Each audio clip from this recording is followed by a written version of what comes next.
My wife sent me to prison for 2 years, blaming me for her sister's miscarriage, something I never did.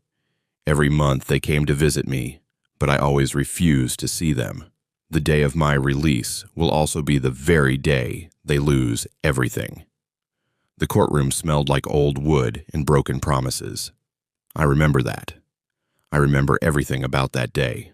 The way the fluorescent lights hummed overhead like dying insects, the creak of the gallery benches behind me, the sound of my wife's crying. Theatrical. Perfect. Time to coincide with every damning piece of testimony. I stood there in a suit I'd bought for our anniversary dinner 3 years prior, listening to a judge tell me I was going to prison for 2 years. 2 years. 730 days for a crime I didn't commit, for a tragedy I had nothing to do with. "Mr. Harrison," the judge said, her voice flat and professional, worn smooth by decades of sentencing, "you have been found guilty of assault causing bodily harm and reckless endangerment. The court acknowledges the particularly tragic outcome of your actions, the loss of an unborn child.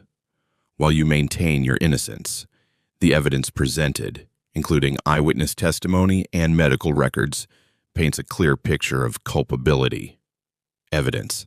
The word tasted like copper in my mouth. I wanted to laugh. I wanted to scream. I wanted to turn around and look at Sarah, my wife, my partner of 8 years, the woman I'd built a life with, and ask her how she could do this. How she could sit there with her sister Rebecca, both of them in black, like they were already mourning me, and let this happen. But I didn't. I just stood there, hands clasped in front of me, and let the words wash over me like rain, cold, inevitable, drowning. "Do you have anything to say before sentencing?" the judge asked. My lawyer, a public defender named Mitchell who looked barely old enough to drink, touched my elbow. A warning. We'd been through this. Speaking now would only make things worse. The jury had already decided. The evidence, manufactured, twisted, presented with the surgical precision of someone who knew exactly how to destroy a life, had done its work. I looked at the judge. "No, Your Honor." She nodded, expected. "Then I hereby sentence you to 2 years in the state correctional facility, with eligibility for parole after 18 months, pending good behavior." The gavel came down. That sound. You never forget that sound. It's the period at the end of your old life. The capital letter beginning your new one. Final.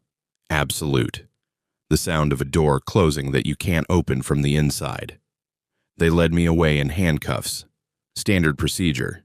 I'd seen it in movies, of course, but the reality is different. The metal is colder than you expect. Heavier. It makes a specific sound when the deputy clicks them closed. A double click. Like a camera shutter capturing the worst moment of your life.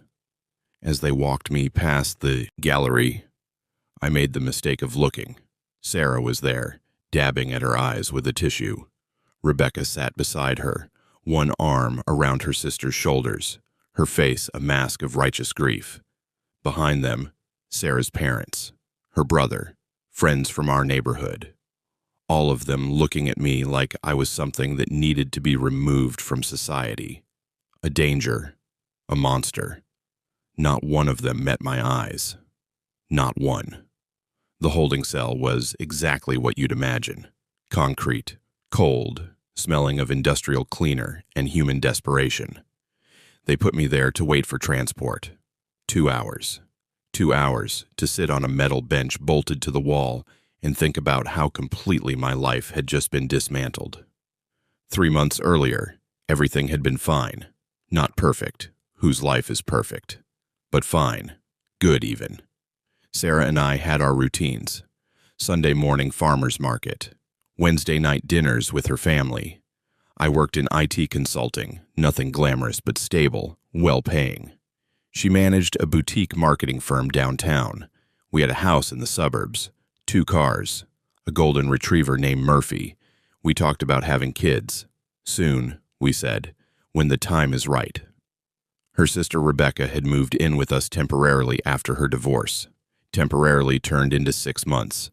6 months of her taking over our guest room, leaving her things everywhere, monopolizing Sarah's time with long, tearful conversations about her ex-husband's infidelities. I didn't mind. Not really. Family helps family. That's what Sarah always said. Rebecca was pregnant, 4 months along. The father was some guy she'd met at a conference. A mistake, she called it, but she decided to keep the baby. Start fresh. Sarah was thrilled. Aunt Sarah.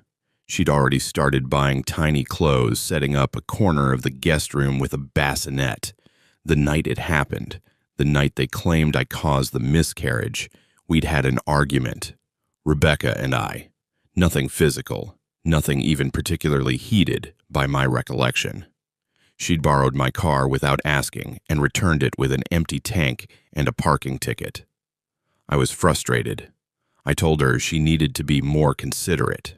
She'd gotten defensive, said I was being controlling, that this was her sister's house too. Sarah had been at a client dinner. It was just us.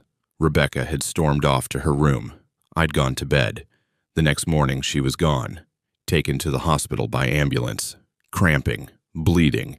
By that evening the baby was gone. And somehow, impossibly, it was my fault.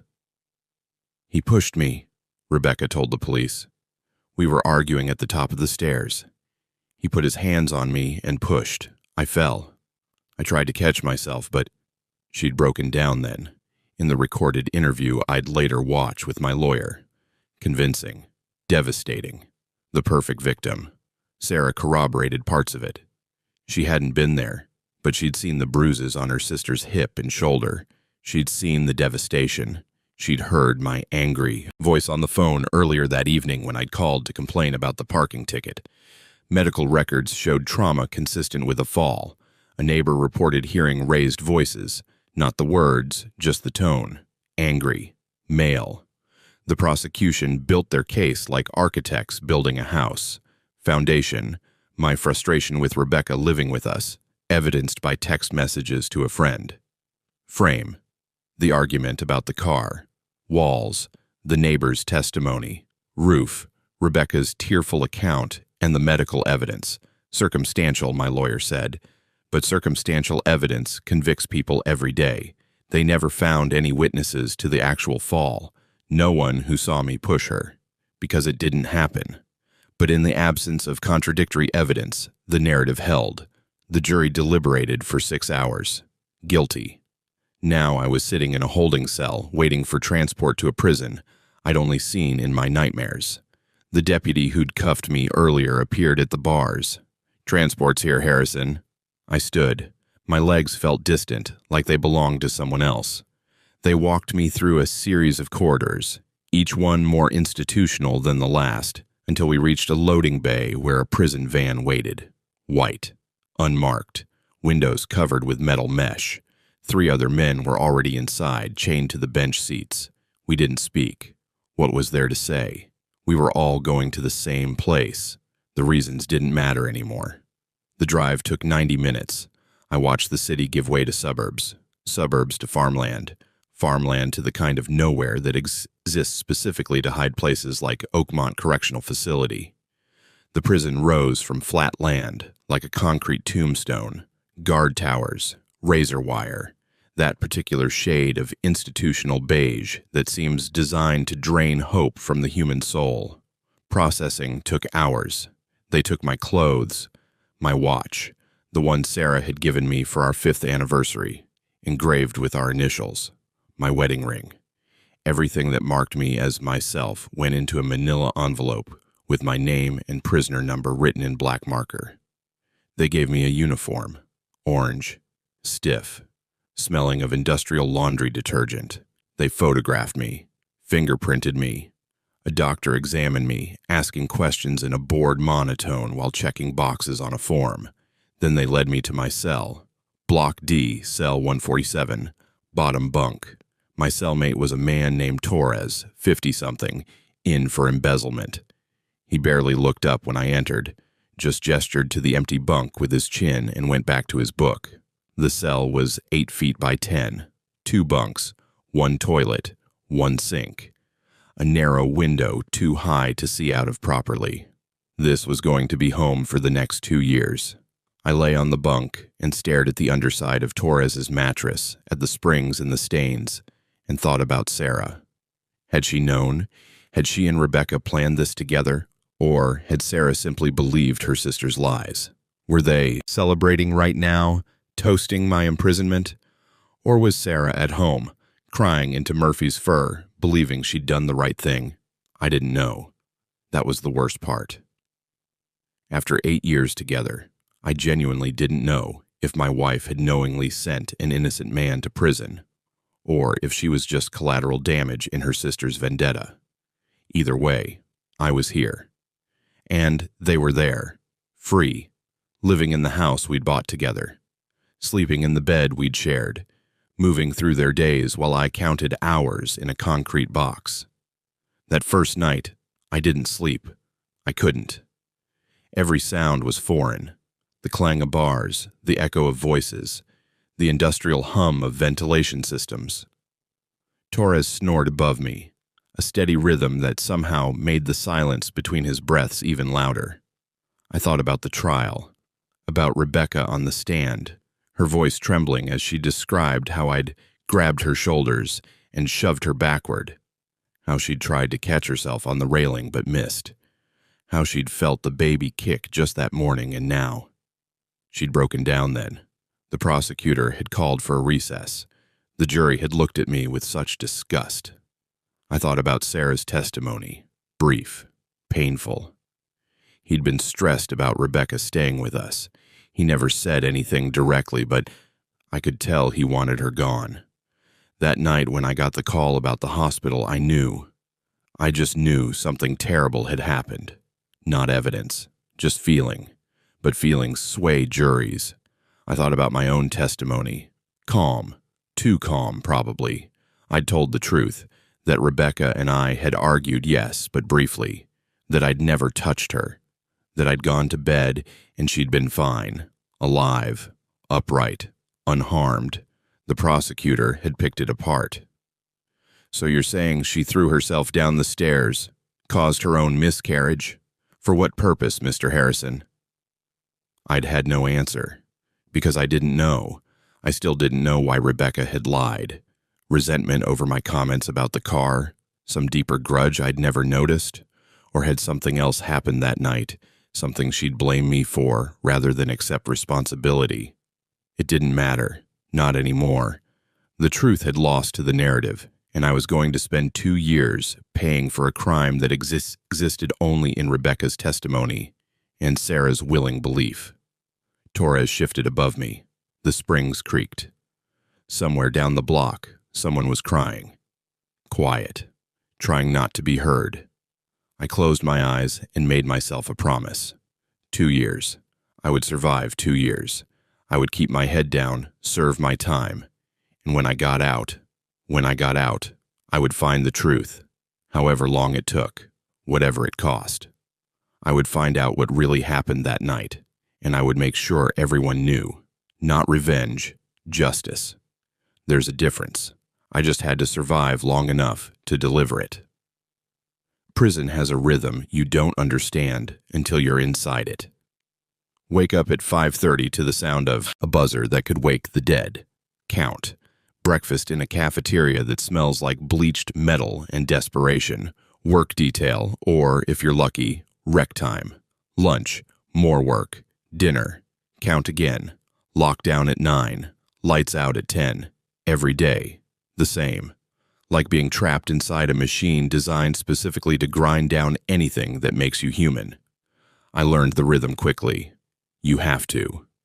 The guys who fight it, who rage against the routine, who argue with guards, who can't let go of their outside lives, they're the ones who break.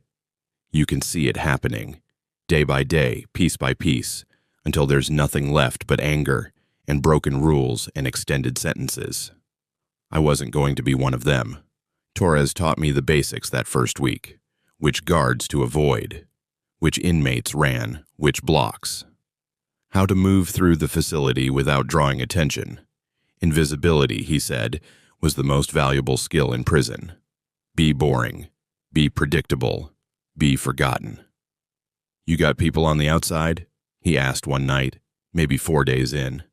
We were lying in our bunks after lockdown, talking in the darkness because sleep was still impossible for me. A wife, I said. The word felt strange in my mouth, foreign. She gonna visit? I thought about Sarah, about the last time I'd seen her in the courtroom, tissue pressed to her eyes, Rebecca's arm around her shoulders. I don't know. Torres was quiet for a moment. Then, when they come, and they will, they always do the first month, you gotta decide something. You gonna see them or not? Either way is fine, but you gotta decide clean. Don't waffle. Don't torture yourself. What did you do? Saw my wife once. First visit. She cried. Said she still loved me. Said she'd wait. He laughed, bitter. Filed for divorce 3 months later. Married my business partner 6 months after that. The guy who testified against me. I didn't know what to say to that. I'm telling you, Torres continued, so you understand. Visits are complicated. Sometimes they're good, keep you connected, give you something to hold on to. Sometimes they're poison. They remind you of everything you lost, everyone who moved on while you're stuck in here.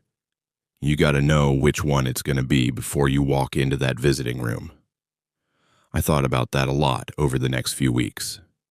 What would I say to Sarah if she came? What would she say to me? Would she apologize, defend herself, cry and tell me she'd made a mistake? Would Rebecca be with her? The thought made my stomach turn. My work assignment was in the prison library. Small mercy. The librarian, a civilian named Mrs. Chen, who'd worked there for 20 years, ran a quiet operation. Reshelf books, process requests, keep the reading room organized. Simple work. Meditative, almost. It was in the library, 2 weeks into my sentence, that I started planning. Not escape, nothing dramatic, just information gathering, understanding. The prison had limited internet access, heavily monitored and restricted to legal research and approved educational sites. But it had law books, case files, access to public records databases. Mrs. Chen had shown me how to use the system for legitimate research, prisoners working on appeals, studying for GED exams, that kind of thing. I started reading about my own case, trial transcripts, police reports, medical records. All of it was public record, accessible through the legal research portal. I requested everything, filling out the proper forms, keeping it official and above board. Mrs. Chen processed the requests without comment. She'd seen it all before. Every prisoner claiming innocence, studying their case, looking for the magic loophole that would set them free. I wasn't looking for a loophole. I was looking for inconsistencies. The medical report from the hospital was the first thing I studied. Rebecca had been admitted at 11:47 p.m., cramping and bleeding. The examining physician noted, bruising consistent with recent trauma, left hip and shoulder. Miscarriage was confirmed at 2:33 a.m., trauma consistent with a fall. That's what the prosecution had hung their case on. But I read further. The bruising pattern, photographed, documented, included in evidence. I stared at those photos until my eyes burned. The bruise on her hip was extensive, dark purple, but the edges were wrong, too diffused, and the bruise on her shoulder was higher than it should have been if she'd fallen downstairs. I wasn't a doctor. I didn't know what I was looking at, not really, but something felt off. I requested medical literature on fall injuries, comparison studies, anything I could access through the educational database. Mrs. Chen raised an eyebrow at the requests, but processed them.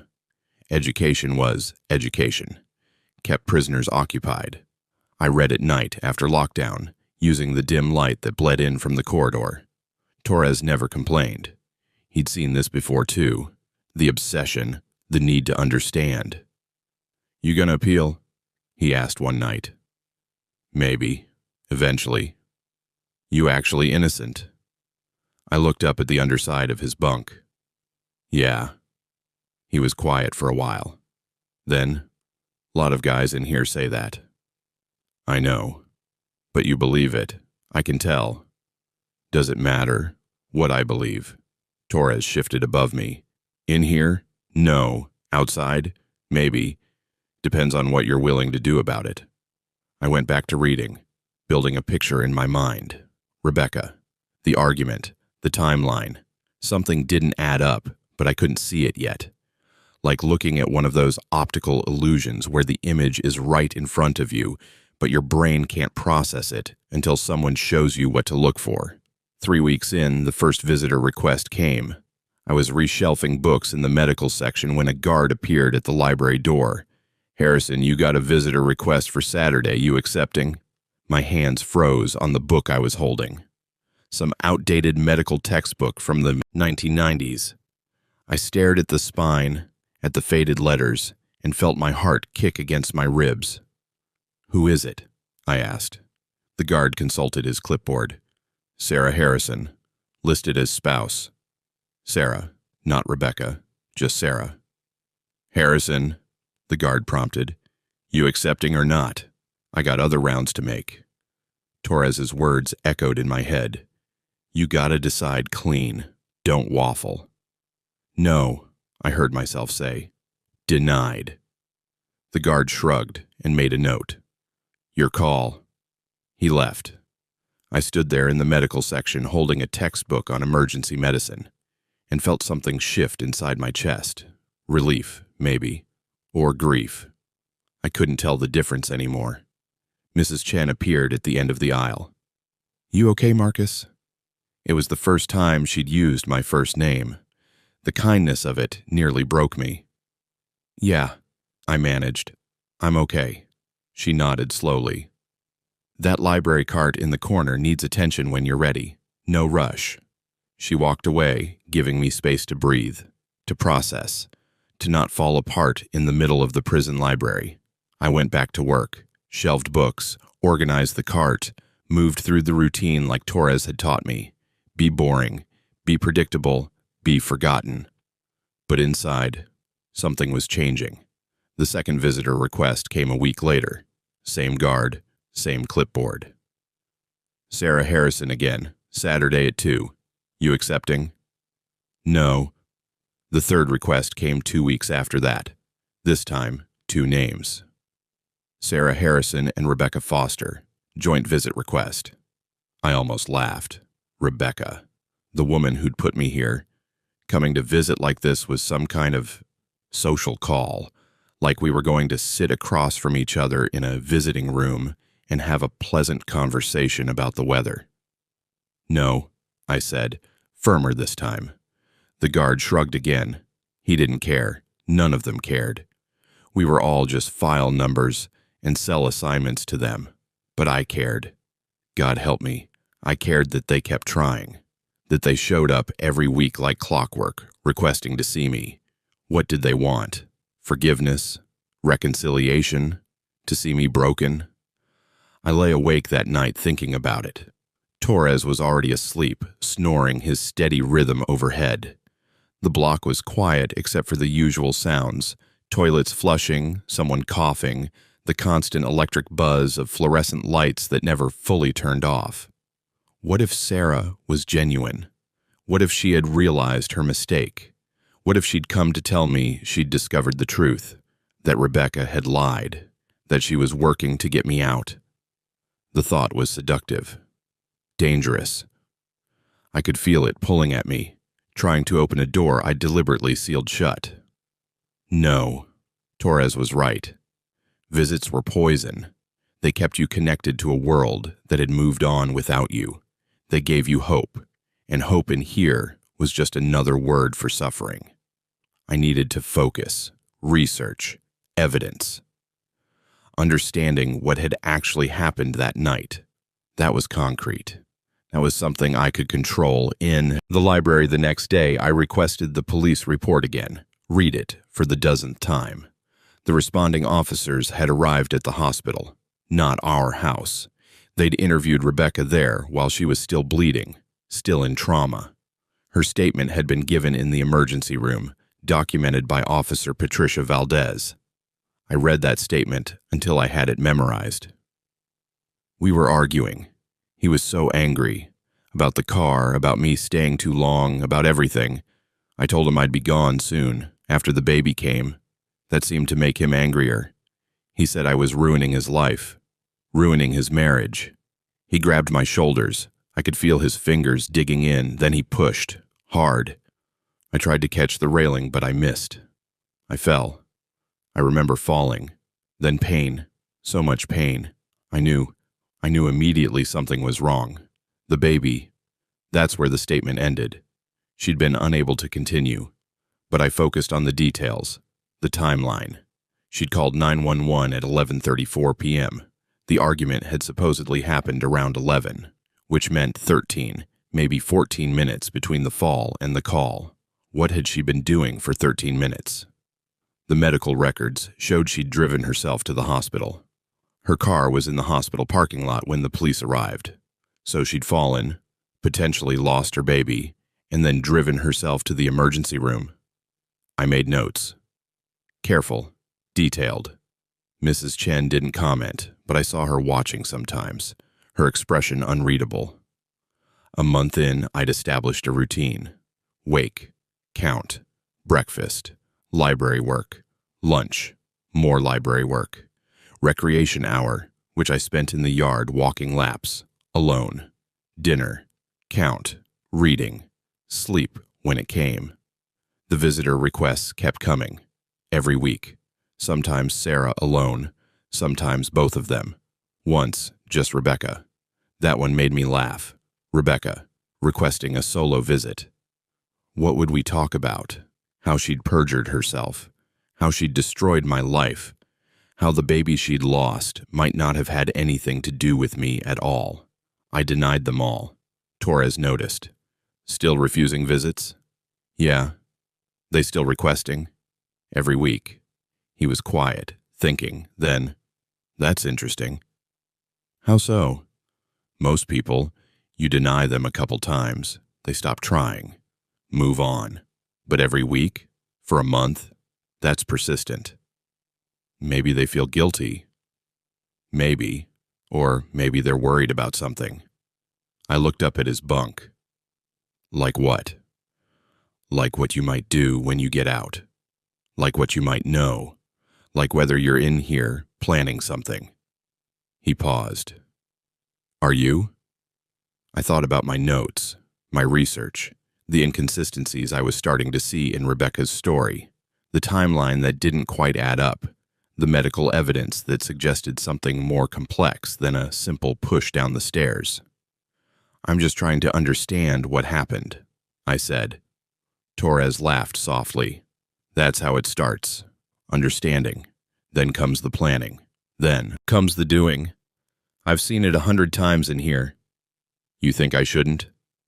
I think you should do whatever gets you through the next year and 11 months. But I also think, he paused, I think sometimes the truth is worth finding, even if it costs you something. Maybe especially then. I went back to my reading. But his words stayed with me. The truth is worth finding. I just had to survive long enough to find it. And that meant saying no to every visit, every request, every attempt to pull me back into the world that had betrayed me. 2 years felt like an eternity, but it also felt like preparation. Time to learn, to plan, to understand exactly what had been done to me and why and by whom. The day of my release would come, and on that day, I would be ready. 6 months into my sentence, I found the first real crack in Rebecca's story. It happened on a Tuesday morning in the library. I was cataloging returned books when Mrs. Chen approached, with a cart of donated materials, mostly old magazines and paperbacks that people sent to prisons, thinking they were doing charity work. I was supposed to sort through them, log anything worth keeping, discard the rest. Halfway through the pile, I found a medical journal, 3 years old, someone's subscription they'd finally given up on. The issue was dedicated to pregnancy complications and emergency obstetrics. I almost set it aside with the other outdated materials. Almost. But something made me flip through it. Maybe intuition, maybe the universe finally throwing me a bone. Whatever it was, I'm grateful I listened. Page 47, an article titled Differential Diagnosis in First Trimester Miscarriage, Distinguishing Traumatic from Spontaneous Loss. I read it standing there in the middle of the library, cart forgotten, the rest of the world fading into background noise. The article outlined specific markers that differentiated miscarriages caused by trauma from those caused by other factors, genetic abnormalities, hormonal issues, infections, blood clotting disorders. There were patterns, specific indicators that showed up in medical imaging, in hormone levels, in the timing and presentation of symptoms. I thought about Rebecca's medical records, the ones I'd read a dozen times, the ultrasound notes, the blood work, the examination findings. Something was there, something I'd seen but not understood. I checked out the journal, a privilege I'd earned through good behavior and Mrs. Chen's trust, and took it back to my cell. That night, after lockdown, I read the article 4 more times by the dim corridor light, made notes in the margins, cross-referenced with the medical records I'd memorized. Torres noticed my intensity. Find something? Maybe. I don't know yet. Need a second pair of eyes? I looked up at his bunk. Torres had been an accountant before his embezzlement conviction. Numbers guy, detail-oriented. You know anything about medical stuff? Not a damn thing, but I know how to spot patterns. That's what got me into trouble in the first place. I saw a pattern in my company's books that everyone else missed. Turned out it was my boss running a side scheme. When I confronted him about it, he framed me for the whole thing. You're innocent too? He laughed, bitter. No, I'm guilty, but only of about 20% of what they convicted me for. The rest? That was all him. But he had better lawyers and a better story. I handed up the medical journal and my notes. Tell me if you see anything. He read for maybe 20 minutes, silent except for the occasional or page turn. Then, this is interesting. What? Your sister-in-law, her miscarriage. According to this article, trauma-induced miscarriages usually present with immediate symptoms, cramping, bleeding, that kind of thing. But according to your notes, she didn't call 911 for over 10 minutes after the supposed fall, and she drove herself to the hospital. That's what I thought too, but maybe she was in shock. Maybe. But look at this. He pointed to a section I'd highlighted. Trauma-induced pregnancy loss typically shows specific ultrasound patterns, placental abruption, hemorrhaging in specific locations. But the ultrasound notes in her medical record don't mention any of that. They just note fetal demise and complete miscarriage. My pulse quickened. What does that mean? It means maybe the fall didn't cause the miscarriage. Maybe the miscarriage was already happening or was going to happen anyway, and she blamed you for it. I lay back on my bunk, staring at the ceiling. The possibility felt too huge to process. If Rebecca had miscarried for other reasons, natural causes, complications unrelated to any fall, then her entire testimony was a lie, not an exaggeration or a misremembering, a deliberate, calculated lie. But why? Why destroy me like that?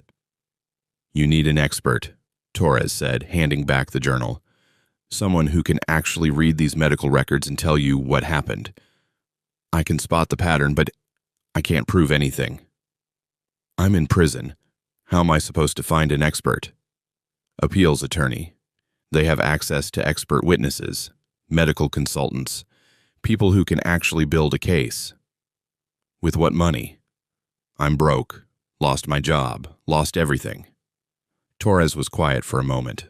Then, you got assets outside? House? Savings? Had a house. Joint ownership with Sarah. Probably hers now. Had retirement savings. No idea what happened to that. Probably paying for her lifestyle while I rot in here.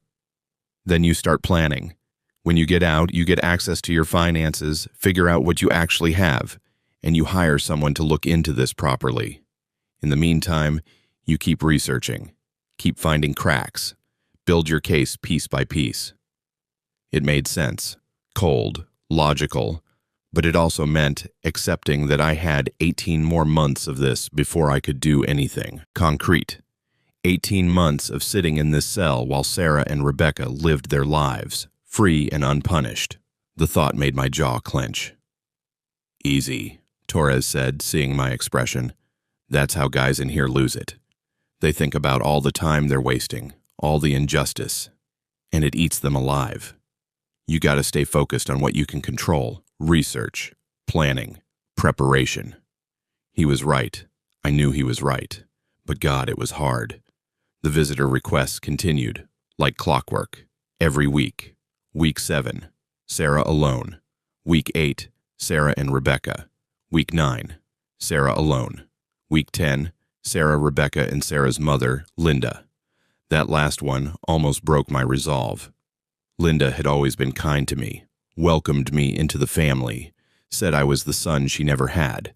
The thought of her sitting in a visiting room, confused and hurt by my refusal to see her, made something twist in my chest. But I denied the request, because if I started making exceptions, started letting emotion guide my decisions, I'd lose the clarity I needed to survive this. Torres noticed the pattern too. They're escalating, adding family members, trying to guilt you into seeing them. Yeah, which means they're getting desperate. Question is, desperate for what? Your forgiveness? Or something else? I didn't have an answer. In the library, I expanded my research, started looking into Rebecca's background. It wasn't easy with the limited internet access, but I could access public records, court filings, property records, news articles. Rebecca's divorce had been finalized 8 months before she moved in with us. Her ex-husband, David Foster, had filed. The proceedings were sealed, but I found references in legal databases, terms like irreconcilable differences and division of assets. I requested the divorce records through the prison's legal research portal, public information, technically accessible, though it took 3 weeks for the paperwork to process. When the files finally arrived, I read them in one sitting. The divorce had been ugly. David had initially filed for separation, citing Rebecca's erratic behavior and financial irresponsibility. She'd counterfiled, claiming emotional abuse. The court had sided mostly with David, granting him the house and primary custody of their dog. Weird detail, but apparently they'd fought over it. Financial irresponsibility. I made a note of that. I dug deeper. Rebecca's credit history was accessible through certain legal databases. I claimed I was researching identity theft for an appeal, which was technically true if you squinted. Mrs. Chen processed the request without comment. The credit report told a story. Rebecca had maxed out 3 credit cards in the year before her divorce, cash advances, expensive purchases. She'd defaulted on 2 of them. Her credit score had tanked from 720 to 480 in 18 months. Another note. Another crack in the narrative. By month 7, I had a timeline. Rebecca's divorce was finalized in June. She moved in with us in August, claiming she needed time to get back on her feet. She was pregnant by October, 4 months when she miscarried. The miscarriage happened in December. I was arrested in January, convicted in March, 7 months from divorced to destroyed her brother-in-law's life. What had happened in those 7 months?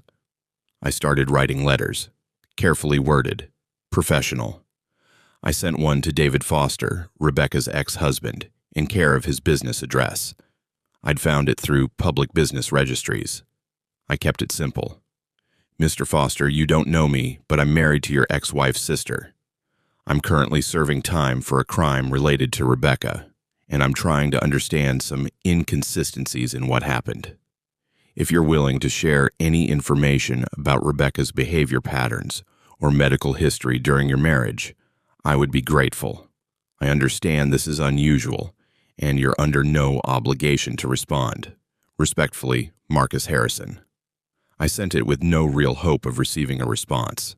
Ex-spouses rarely wanted to get involved in their former partner's drama.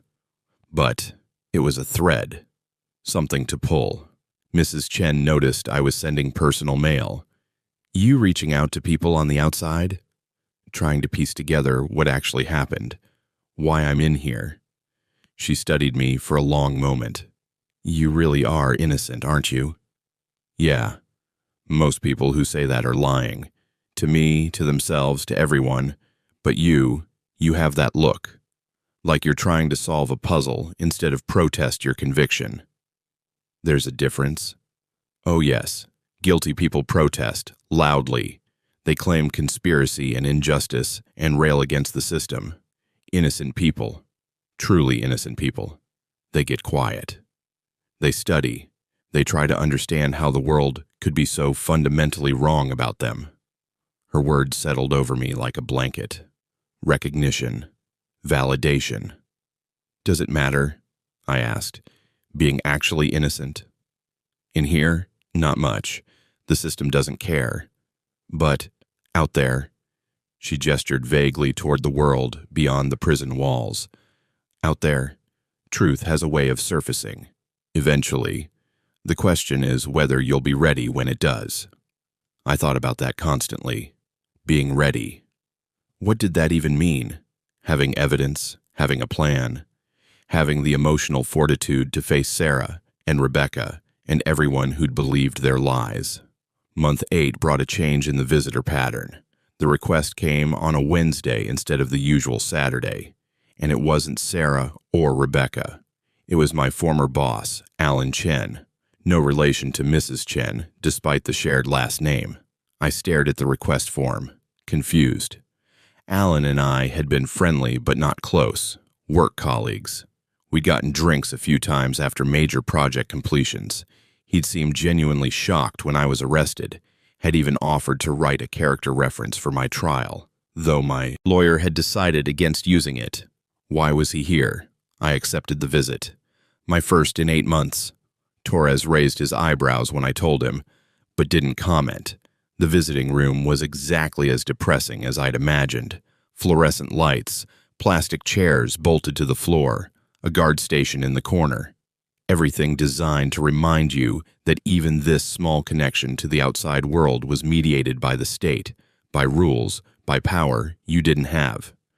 Alan looked older than I remembered, more gray in his hair, lines around his eyes. We sat across from each other, a small table between us. He didn't know what to say. I could see it in his face. The awkwardness of visiting someone in prison, someone you used to joke with at the coffee machine. Marcus, he finally said, thanks for seeing me. I almost didn't. What brings you here, Alan? He shifted in his plastic chair. Look, this is going to sound strange, but I needed to tell you something. About Sarah. My stomach dropped. What about her? She's been calling the office. Every few weeks since the trial, asking about your retirement account, your 401k, your stock options. She says she needs access to them. That as your spouse, she's entitled. And I've been stalling. The accounts are frozen pending your incarceration. Standard procedure, but she's getting more insistent. She hired a lawyer last month. They're trying to force the company to release the funds to her. How much are we talking about? Alan looked uncomfortable. With your stock options vested and market growth over the past few years, about $400,000. The number hit me like a physical blow. $400,000. Money I'd saved for our future, for retirement, for the kids we'd talked about having. Money I'd earned through years of 60-hour weeks and weekend deployments and stress that had given me tension headaches. She's trying to take it, I said flatly. Her lawyer is claiming financial hardship, says she can't maintain the house and lifestyle without access to marital assets. But Marcus, he leaned forward. The company did some background checks before responding.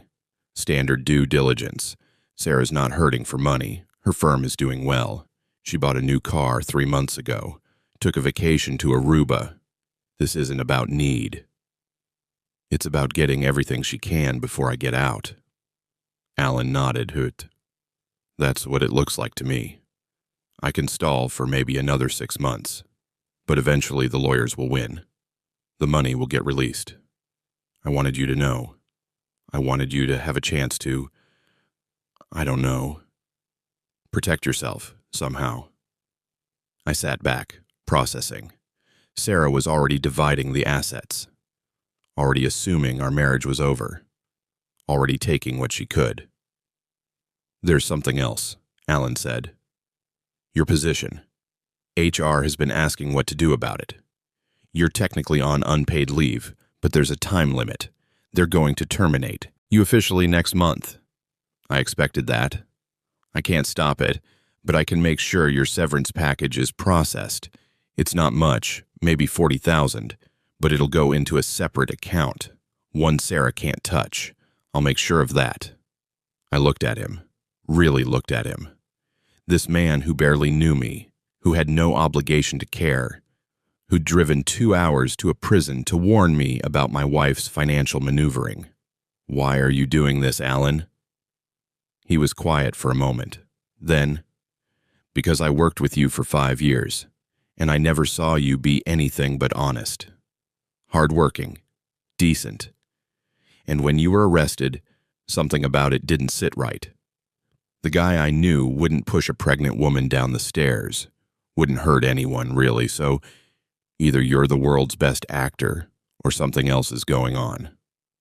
Something else is going on. I believe you. I can't do much about it. I'm not a lawyer. I'm not a detective.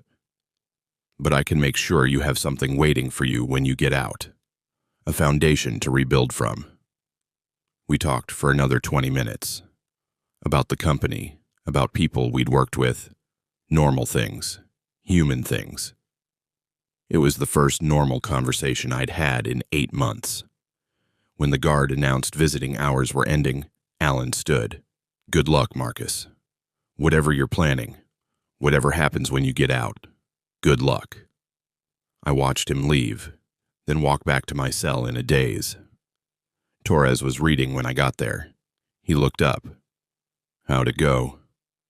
My wife is trying to steal my retirement savings, $400,000. Torres whistled low. And you just found out? Yeah. What are you going to do about it? I climbed onto my bunk and stared at the ceiling. What was I going to do? I had 16 months left, 16 months to plan, to prepare, to make sure that when I walked out of this place, I had everything I needed to take back what had been stolen from me. Not just money, truth, justice, my life. I'm going to document everything, I said. Every lie, every inconsistency, every crack in their story, and when I get out, I'm going to show the world exactly who Sarah and Rebecca really are. Torres was quiet for a long moment, then, good, because they've been visiting you every week for 8 months. Trying to control the narrative, trying to keep you confused and emotional. That stops now, right? That stops now. I had work to do, research to compile, a case to build. The day of my release was still 16 months away, but I was already counting down. 10 months into my sentence, I received a letter that changed everything. It came on a Thursday morning during mail call. Most days, I got nothing. No family writing, no friends, just the occasional legal notice about my case status. Torres got letters from his daughter every week, religious as clockwork. I'd gotten used to the small stab of envy when the guard handed him an envelope and passed by my bunk without stopping. But that Thursday, the guard stopped. Harrison, you got mail. The envelope was plain, white, standard business size, no return address, just a postmark from Atlanta. I turned it over in my hands, suspicious. Who did I know in Atlanta? I waited until after count to open it. Sat on my bunk, Torres already at his prison job in the laundry, and carefully tore the seal. Inside was a single handwritten letter. The penmanship was precise, almost architectural. "Marcus, you don't know me, but I received your letter. I'm David Foster, Rebecca's ex-husband." I debated for 3 weeks whether to respond. My therapist advised against it. Said getting involved in Rebecca's life again, even tangentially, was a bad idea, but I couldn't stop thinking about what you wrote. About inconsistencies, about trying to understand. I know that feeling. I spent 2 years of marriage trying to understand Rebecca, trying to figure out why reality never seemed to match what she said. Why conversations I remembered clearly had happened completely differently according to her. Why money disappeared. Why friends stopped calling. Why I felt crazy all the time. It took my lawyer to finally name it: pathological lying. Not just occasional fibs or exaggerations. Systematic, compulsive, elaborate lies that served no purpose except to create drama and chaos. You said you're serving time for something related to Rebecca. I can guess what happened. She told a story. People believed her. The story became truth, and you became the villain. Am I close? I'm not surprised. By the end of our marriage, Rebecca had convinced my own parents that I was abusive, that I controlled her money, that I isolated her from friends. None of it was true, but she was so convincing, so emotional, so detailed in her lies. It took 6 months and a forensic accountant to prove I wasn't hiding money, that Rebecca had spent it on God knows what, and then blamed me. The pregnancy. That's what you need to know about. Rebecca was pregnant during our marriage. Twice. The first time she miscarried at 8 weeks. Natural causes according to the doctors. Genetic abnormality. These things happen. I was supportive. We grieved together. Or, I thought we did. The second pregnancy happened right before I filed for divorce. She told me she was 12 weeks along. I was conflicted. I didn't want to stay in the marriage, but I didn't want to abandon my child either. We went to counseling, tried to work it out. Then she miscarried again. 11 weeks. She was devastated. But here's the thing, Marcus. I started noticing inconsistencies. The timeline didn't match. She told me she was 12 weeks, but the medical record said 8 weeks. The ultrasound photos she'd shown me earlier, stock images from the internet. I found the exact same photos on a pregnancy form. I confronted her about it, gently at first, then more insistently when she kept changing her story. Finally, her OB/GYN confirmed it. Rebecca had never been pregnant, not the second time. She'd faked the entire thing. The positive pregnancy test, the ultrasound photos, the morning sickness symptoms. All of it. Why? To keep me from leaving, to manipulate me into staying. When it didn't work, when I filed anyway, she miscarried this fictional pregnancy and told everyone I'd caused it through my emotional abuse. Sound familiar? I'm telling you this because I think you deserve to know what you're dealing with. Rebecca doesn't just lie. She constructs entire alternate realities and lives in them. She believes her own lies so completely that she can pass polygraphs. She's that good. The medical records from your case, if they exist at all, I'd bet anything they're inconsistent. Rebecca has a history of doctor shopping, finding practitioners who will document symptoms without thorough examination. She knows how to present, how to get the diagnosis she needs to support whatever story she's telling. I can't help you legally. I'm not a lawyer, and I've spent the last 3 years trying to extract Rebecca from my life completely. But I can tell you this. If you're looking for cracks in her story, look at the medical documentation. Demand imaging studies. Demand second opinions. Demand anything that can't be faked by a convincing performance. And Marcus, be careful when you get out. Rebecca doesn't let people go easily. If you've become an obstacle or a threat, she'll find a way to neutralize you. That's what she does. That's who she is. I hope this helps. I hope you find what you're looking for. And I'm sorry you had to learn about Rebecca this way. I wouldn't wish that education on anyone. David Foster, P.S. I've enclosed copies of the medical records from Rebecca's second pregnancy. The fake one. You'll see the inconsistencies I mentioned. Maybe they'll be useful, maybe not. But you should know what you're up against. I read the letter 3 times. Then I unfolded the medical records he'd enclosed. He was right. The inconsistencies were glaring once you knew what to look for. Dates that didn't align, HCG levels that jumped erratically, ultrasound appointments with no actual images in the file. Just notes saying, patient shown images, fetal development normal for gestational age. All of it was performance. Documentation of lies that Rebecca had told so convincingly that medical professionals had simply recorded them as fact. I thought about my own case, about Rebecca's emergency room visit, about the examining physician's notes that I'd read so many times I'd memorized them. Bruising consistent with recent trauma. But who had said the trauma was from a fall? Rebecca. Only Rebecca. The doctor had documented what he saw. Bruising. Rebecca had provided the story. I pushed her. The prosecution had connected them into a narrative. Push equals bruising, equals fall, equals miscarriage, equals guilt. But what if the bruising had come from something else? What if Rebecca had caused it herself? People did that. Self-harm to support a fabricated story. It wasn't common, but it happened. David's letter suggested Rebecca was capable of exactly that kind of calculation. And the miscarriage itself. What if it had been spontaneous? Natural causes, genetic abnormality, any of the dozen reasons pregnancies fail in the first trimester. What if Rebecca had felt the cramping, known she was losing the baby, and seen an opportunity? An opportunity to get rid of me. The brother-in-law who was tired of supporting her. Who wanted his house back. Who represented stability and normalcy in Sarah's life, things that threatened Rebecca's influence over her sister. The thought made my hands shake. I forced myself to breathe, to think clearly. Emotion was the enemy.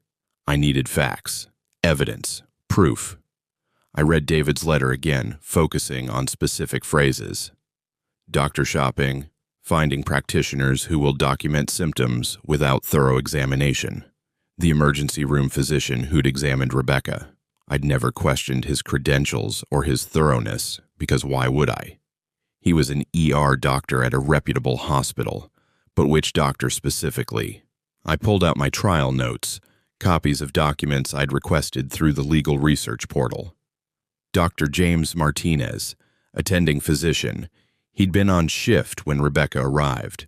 His notes were brief, professional. Patient presence with vaginal bleeding and cramping. Reports fall approximately 30 minutes prior. Physical exam shows bruising to left hip and shoulder consistent with patient history. Ultrasound confirms fetal demise. Patient admitted for observation and D&C procedure. Consistent with patient history. Not consistent with fall trauma, but consistent with what the patient said happened. The distinction was everything. I needed to talk to Dr. Martinez, or, failing that, I needed someone to talk to him. Someone who could ask the questions I couldn't ask from inside a prison cell. I grabbed paper and pen and started writing. Not to Dr. Martinez directly, that would be pointless, possibly even harmful. Doctors couldn't discuss patient cases with random prisoners, but to Alan, my former boss who'd visited me, who'd helped protect my severance, who might be willing to help me one more time. Alan, I know I'm asking a lot, but I need your help with something. I've uncovered evidence that suggests the incident I was convicted for may not have happened the way it was presented at trial.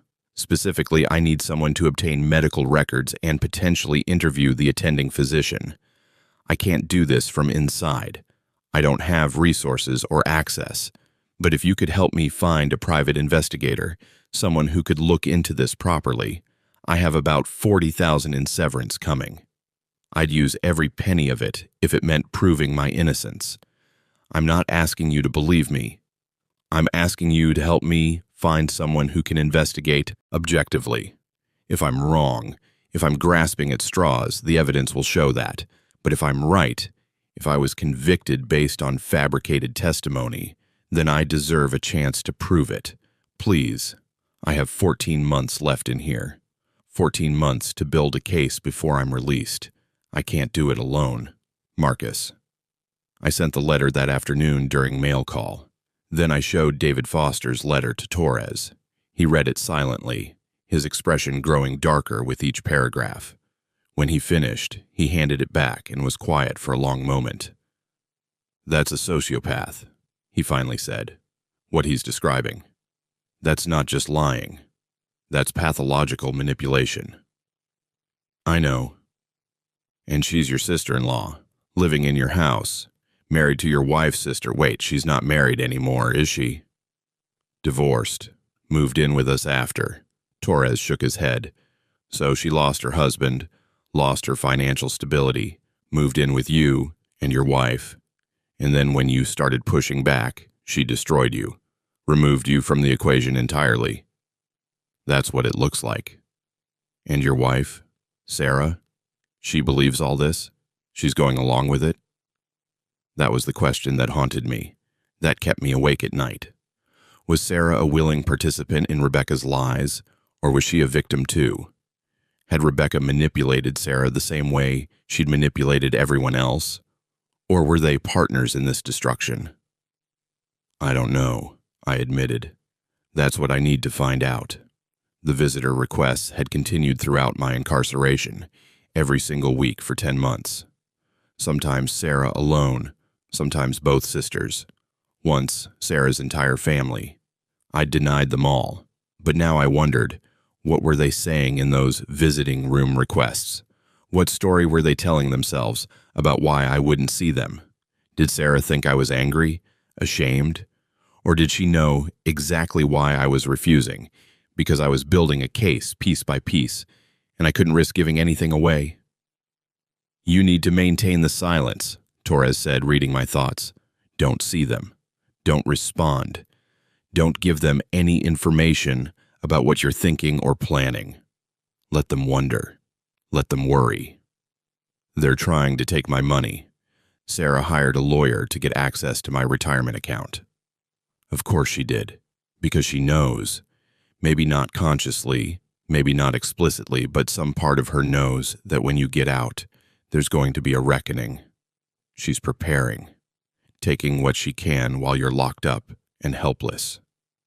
The anger that flared in my chest was hot and immediate. I breathed through it. Emotion was the enemy. I needed to think clearly. 14 months, I said. I have 14 months to prepare. Then use them. Every day, every hour. Build your case. Find your evidence. And when you walk out of here, you do it with everything you need to destroy them. Destroy them. The words should have shocked me, should have seemed extreme. But they didn't. They felt appropriate, proportional. They'd destroyed me first, after all. Taken my freedom, my reputation, my money, my life. I wasn't planning revenge. I was planning justice. There's a difference. 2 weeks later, I got a response from Alan. Brief, professional, but hopeful. "Marcus, I found someone. His name is Robert Chen, still no relation to Mrs. Chen, oddly enough. Former police detective, now works as a private investigator specializing in wrongful convictions. I explained your situation in general terms. He's willing to meet with you. Prison visits are allowed for legal consultations, which this would qualify as. He's not cheap. His retainer is $15,000, which would come out of your severance. But he's good. Really good. He's helped overturn 3 convictions in the past 5 years. If you want to proceed, let me know, and I'll set up the meeting. He can visit within the next 2 weeks. Stay strong, Alan, I wrote back immediately. Yes, set up the meeting, use the severance, do whatever was necessary. This was it. This was the beginning of the counteroffensive. Robert Chen visited 3 weeks later. He was in his 50s, Chinese-American, with the weathered face of someone who'd seen too much of humanity's worst and somehow remained functional anyway. He wore a simple suit and carried a leather portfolio that had seen better days. We met in a private consultation room, a privilege granted for legal visits. No table between us, just 2 chairs and a small recording device that he placed carefully between us. This conversation is privileged, he said without preamble. Attorney-client privilege extends to investigators working on your behalf. Anything you tell me stays between us unless you authorize otherwise. Understood? Understood. Good. Alan gave me the basics. You were convicted of assault and reckless endangerment causing a miscarriage. You maintain your innocence. You believe your sister-in-law fabricated the incident. Is that accurate? Yes. Tell me everything. From the beginning. Leave nothing out. I talked for 90 minutes. Told him about Rebecca moving in, about the pregnancy, about the argument over the car, about the timeline that didn't make sense, about David Foster's letter and the medical inconsistencies, about Sarah's attempts to access my retirement funds. Robert took notes, asked questions, pressed me on details I'd forgotten or glossed over. By the end, his notebook was filled with his precise handwriting. This is compelling, he said finally. Not proof yet. Not enough for an appeal, but compelling. There are threads here, inconsistencies that deserve investigation. Can you do it? Can you find the proof?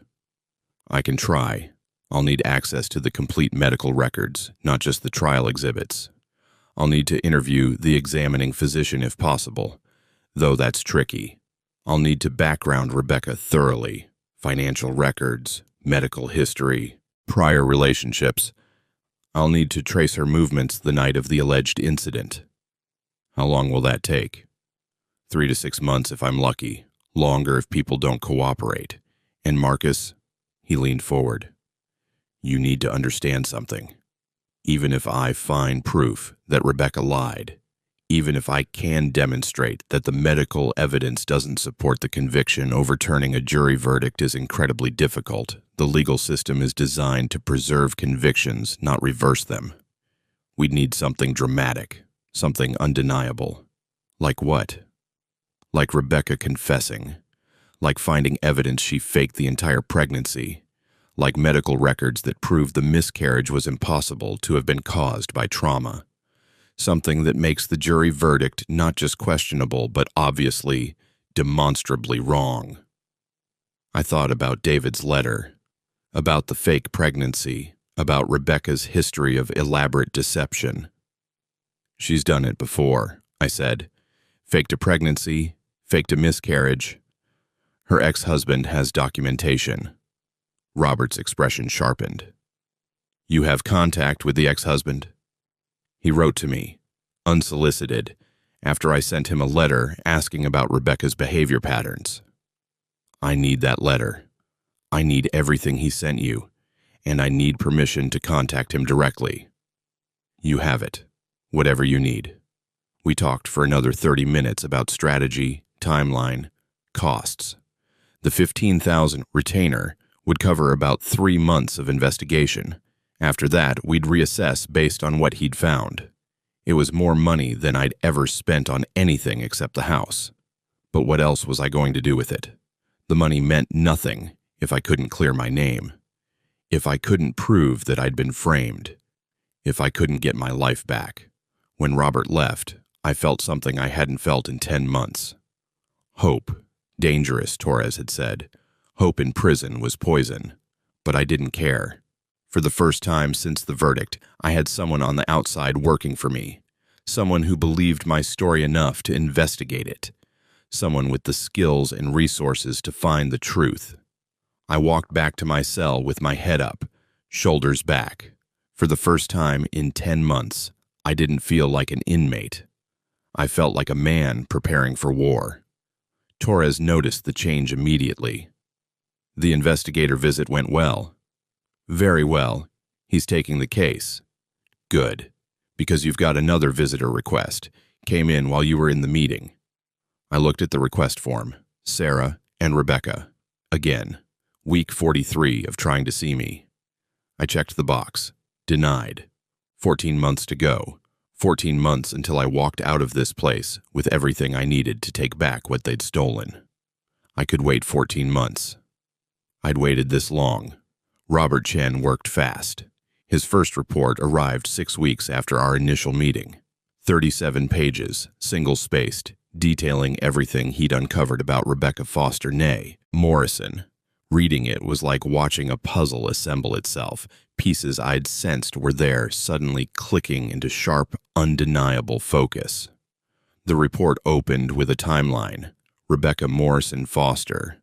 Background investigation, subject's financial history shows pattern of instability beginning approximately 4 years prior to investigators' incarceration. Credit card debt accumulated rapidly from 2021-2023. Multiple accounts sent to collections. 2 civil judgments for unpaid debts totaling $23,400. Subject's employment history is sporadic. Terminated from 3 positions in 5 years. Reasons cited include time card fraud, inappropriate conduct with supervisor, and creating hostile work environment through false accusations. The last one made me pause. False accusations. It was right there in her employment record, a pattern established years before she'd ever met me. I kept reading. Subject's medical history reveals multiple emergency room visits for injuries allegedly sustained in domestic disputes. Ex-husband David Foster was investigated twice by police based on subject's reports. Both investigations closed with no charges filed. Medical examiner's notes from second investigation suggest injuries were inconsistent with reported mechanism and possibly self-inflicted.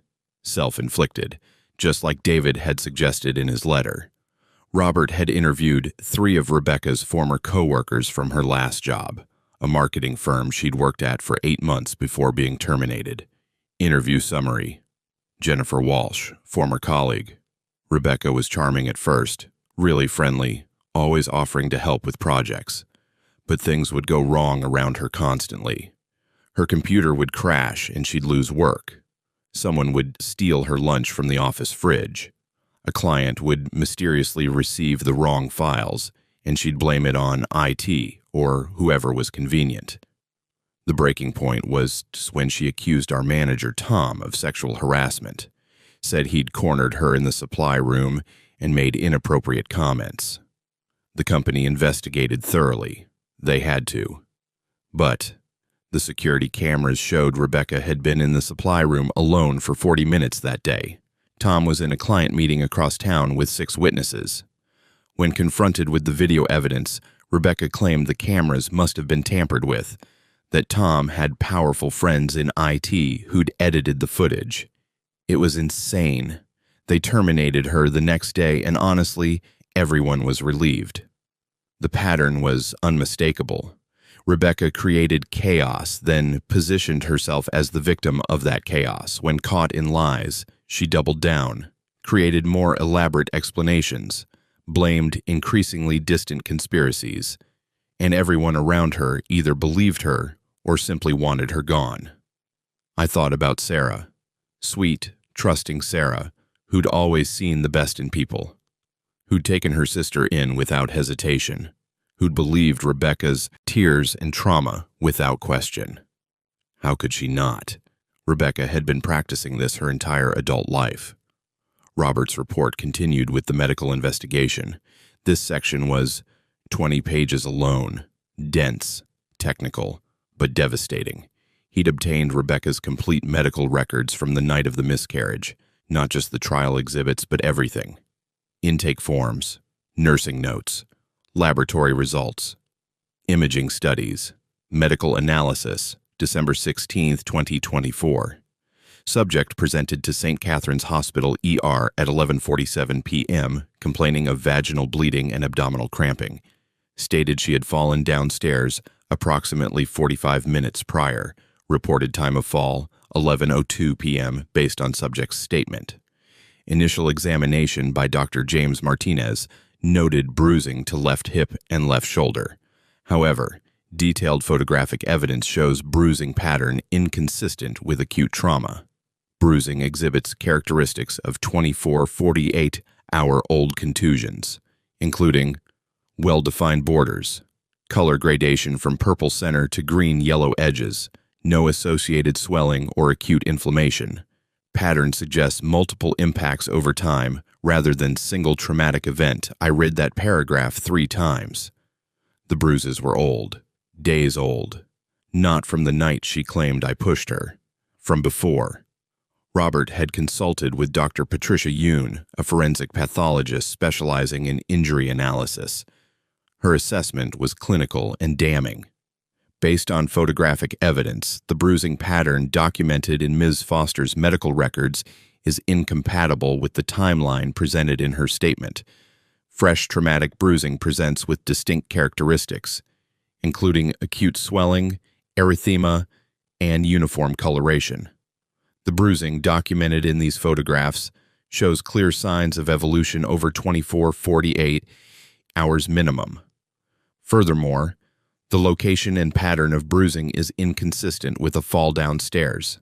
Stair falls typically produce linear or angular bruising along the spine, ribs, and extremities where the body impacts stair edges. Ms. Foster's bruising shows rounded, concentrated patterns more consistent with blunt force impact from a single source, such as intentionally striking oneself against a hard surface or object. Self-inflicted. Dr. Yoon was saying, in careful medical language, that Rebecca had likely caused her own bruises, deliberately, to support her story. The report detailed the miscarriage itself. Robert had obtained the complete laboratory and imaging records. Pregnancy loss analysis. Subject's miscarriage was documented as complete spontaneous abortion at approximately 16 weeks gestational age. However, laboratory findings suggest pregnancy complications predating the reported traumatic event. HCG levels measured at 3,200 MIU/mL, significantly below expected range for 16-week pregnancy, normal range 10,000 to 100,000. Ultrasound performed at admission showed no fetal cardiac activity and estimated gestational age of 13 to 14 weeks, inconsistent with subject's reported conception date. Pathology report on expelled tissue indicates products of conception with evidence of fetal demise occurring 48-72 hours prior to presentation. I stopped breathing. Fetal demise occurring 48 to 72 hours prior to presentation. The baby had been dead for 2 to 3 days before Rebecca came to the hospital, before the alleged fall, before she'd accused me of anything. She'd been carrying a dead fetus for days, had probably known something was wrong. The cramping would have started, maybe light bleeding. She'd known the pregnancy was failing, and she'd used it, waited for the right moment, the right opportunity, and used her dying pregnancy as a weapon to destroy me. The enormity of it made me feel sick. I kept reading, though my hands were shaking now. Robert had interviewed Dr. Martinez, the attending physician. The doctor had been reluctant to talk at first. Patient confidentiality, liability concerns. But Robert had pressed him on the medical inconsistencies. Interview summary. Dr. James Martinez. I remember the case because of the legal proceedings that followed. Ms. Foster was very distressed when she arrived. Crying, shaking, difficult to examine. She told me she'd fallen, showed me the bruises, explained about the argument with her brother-in-law. I documented what I saw and what she told me. That's standard protocol. The bruising was consistent with her history, meaning it matched the story she gave me. But I'll be honest, I didn't perform a detailed forensic analysis of the bruising age. That wasn't my role in the ER. My job was to manage the miscarriage and ensure she wasn't hemorrhaging. Looking at the photographs now, with your questions about timeline, yes, I can see why there might be questions about when those bruises occurred. The coloration does suggest they weren't fresh, but at the time, at 2 a.m. in a busy ER with a patient actively miscarrying, I wasn't looking for that level of detail. Robert had asked him directly, based on the medical evidence alone, could the fall have caused the miscarriage? Dr. Martinez's response was careful but clear. The pathology suggests the fetus had already expired prior to her ER visit. Miscarriages can be triggered by trauma, yes, but they can also occur spontaneously due to genetic abnormalities, hormonal issues, or other factors. Without knowing the fetal pathology results, which would require genetic testing we didn't perform, It's impossible to say definitively what caused the pregnancy loss, but the timeline of fetal demise suggests the pregnancy was already failing before for any reported traumatic event. I set the report down and stared at the ceiling of my cell. Torres was at lunch. I was alone with this information, alone with the truth I'd been hunting for 12 months. Rebecca had lied, completely, deliberately, systematically. The pregnancy was already failing, had been failing for days. The bruises were old, self-inflicted, staged to support her story. She'd driven herself to the hospital, knowing the miscarriage was inevitable, and used it to frame me for assault. And Sarah had believed her, had testified against me, had helped send me to prison for 2 years. The anger that surged through me was white-hot and threatening. I wanted to scream, to punch something, to tear apart the cell with my bare hands, but I didn't. I breathed, counted to 10, then 20, then 30. Emotion was the enemy. I needed clarity, strategy, a plan for what came next. Robert's report continued with financial investigation. This section was shorter but equally revealing. Financial analysis. Subject Rebecca Foster's financial situation deteriorated significantly in the 12 months prior to investigators' incarceration. Bank records show $47,000 in credit card debt across 6 accounts, 3 accounts in collections, eviction notice from apartment, vacated 2 months before moving in with investigator and spouse. Unemployment benefits exhausted. No verifiable income for 8 months prior to moving in with subject's household. Notably, subject's financial situation improved dramatically following investigators' conviction. New checking account opened with initial deposit of 15 million, source unknown. Regular deposits of 2,000, 3,000 monthly beginning 2 months after conviction. Credit card debt paid down by 20,000 within 6 months. Purchase of new vehicle, 2024 Honda CR-V, financed. Where was Rebecca getting money? She wasn't working. I checked the report again. Robert had traced the deposits. They were coming from Sarah, from our joint checking account, the account I'd had no access to since my arrest.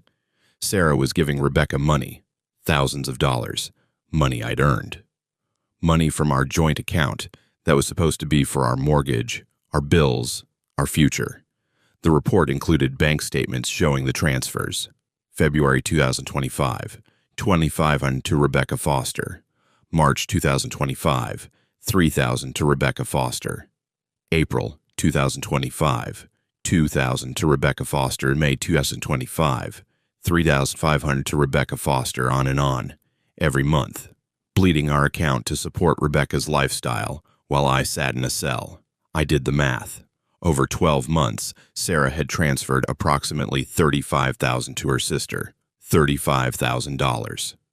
Combined with the $400,000 she was trying to extract from my retirement account, Sarah had already taken or was attempting to take nearly $500,000. The report's final section was titled Current Status and Recommendations. Investigator Assessment. Evidence strongly suggests subject Rebecca Foster fabricated assault allegations against investigator Marcus Harrison. Medical evidence contradicts her testimony regarding timing and causation of pregnancy loss. Financial evidence suggests possible monetary motive for false accusation. However, overturning conviction will be extremely difficult. Jury verdicts are afforded substantial deference by appellate courts. To succeed in appeal, we would need 1. Rebecca Foster to admit to fabrication, unlikely. 2. Conclusive medical expert testimony that pregnancy loss was definitively unrelated to alleged assault, possible but not certain. 3. Evidence of conspiracy between Rebecca Foster and Sarah Harrison to commit fraud, currently speculative. Recommendation: continue investigation into Sarah Harrison's knowledge and involvement. If she can be proven to have knowingly participated in false accusation, conspiracy charges could apply, strengthening grounds for appeal. Additionally, recommend pursuing civil remedies upon investigator's release. Even if criminal conviction cannot be overturned immediately, civil suit for fraud, false imprisonment, and intentional infliction of emotional distress could: A. Recover financial losses, B. Create public record of evidence contradicting criminal conviction. C. Apply pressure leading to confession or settlement. Estimated additional investigation costs. 10,000 to 15,000 estimated timeline, 3 to 4 months. Estimated probability of successful appeal, 40%. Estimated probability of successful civil action, 75%, 40% chance of overturning my conviction. Not great odds, but better than the 0% I'd had a year ago. 75% chance of winning a civil suit. That was something I could work with. I wrote to Robert immediately. Continue the investigation. I want to know everything about Sarah's involvement. Did she know Rebecca was lying? Was she actively participating? Or was she manipulated like everyone else? I need to understand before I can decide what to do when I get out. 10 months remaining. Use whatever funds are necessary. If the severance runs out, we'll figure something out when I'm released. Keep digging. That night, Torres read the report. All 37 pages. He didn't speak until he'd finished. Jesus Christ, he finally said. She's a psychopath. Seems like it. And your wife, Sarah? What's her story? Is she in on it or is she a victim too? That's what I need to find out. Because that changes everything, doesn't it? If Sarah knew Rebecca was lying and helped her anyway, then you're dealing with two enemies. But if Sarah honestly believed her sister, if Rebecca manipulated her too, then maybe there's something to salvage. I finished. Maybe. Torres was quiet for a long moment. You still love her, Sarah? It wasn't a question. I don't know what I feel anymore, I said honestly. I love the woman I married. The woman I thought she was, but that woman wouldn't have testified against me without proof. Wouldn't have let me rot in here for a year without at least questioning the story. Wouldn't be taking my money to support the sister who destroyed me. So maybe the woman you loved never existed. Maybe Sarah was always capable of this, and you just never saw it. The thought was painful, but I couldn't dismiss it. People showed you who they were when the pressure was on, when loyalty conflicted with convenience, when truth conflicted with family. Sarah had chosen Rebecca, chosen belief over investigation, chosen her sister's tears over her husband's innocence. That was who she was. That was who she'd always been. The visitor request stopped, I said suddenly, realizing. Torres checked the log we kept, an unofficial tally of every denied visit. You're right.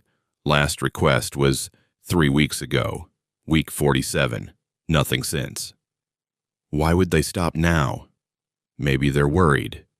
Your investigator has been asking questions, interviewing people, requesting records. Maybe they've heard about it. Maybe they're scared. Good. They should be scared. I lay back on my bunk and thought about the next 10 months.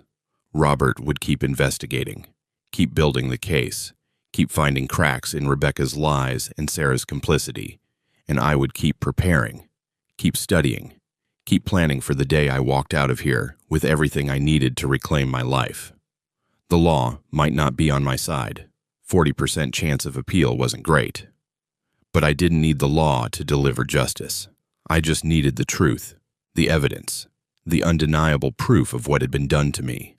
Then I'd let the world decide. Let Sarah and Rebecca face the consequences of their lies in the court of public opinion, even if the criminal court wouldn't reverse my conviction. Financial ruin, social destruction, public humiliation. Everything they'd done to me, returned with interest, not revenge, justice. There's a difference. I just had to hold on for 10 more months. I could do that. I'd survived this long. I could survive anything now. The next morning, I wrote letters. One to David Foster, thanking him for his honesty and asking if he'd be willing to testify in a civil proceeding. One to Alan, updating him on the investigation's progress and thanking him for his help. And one to Robert with a single instruction. Find out what Sarah knew and when she knew it. That's the key to everything. I sent the letters during mail call and went back to work in the library, reshelving books, processing requests, moving through the routine. But inside, I was counting down. 300 days until release. 300 days until reckoning. The clock was ticking. Robert's second report arrived 8 weeks later.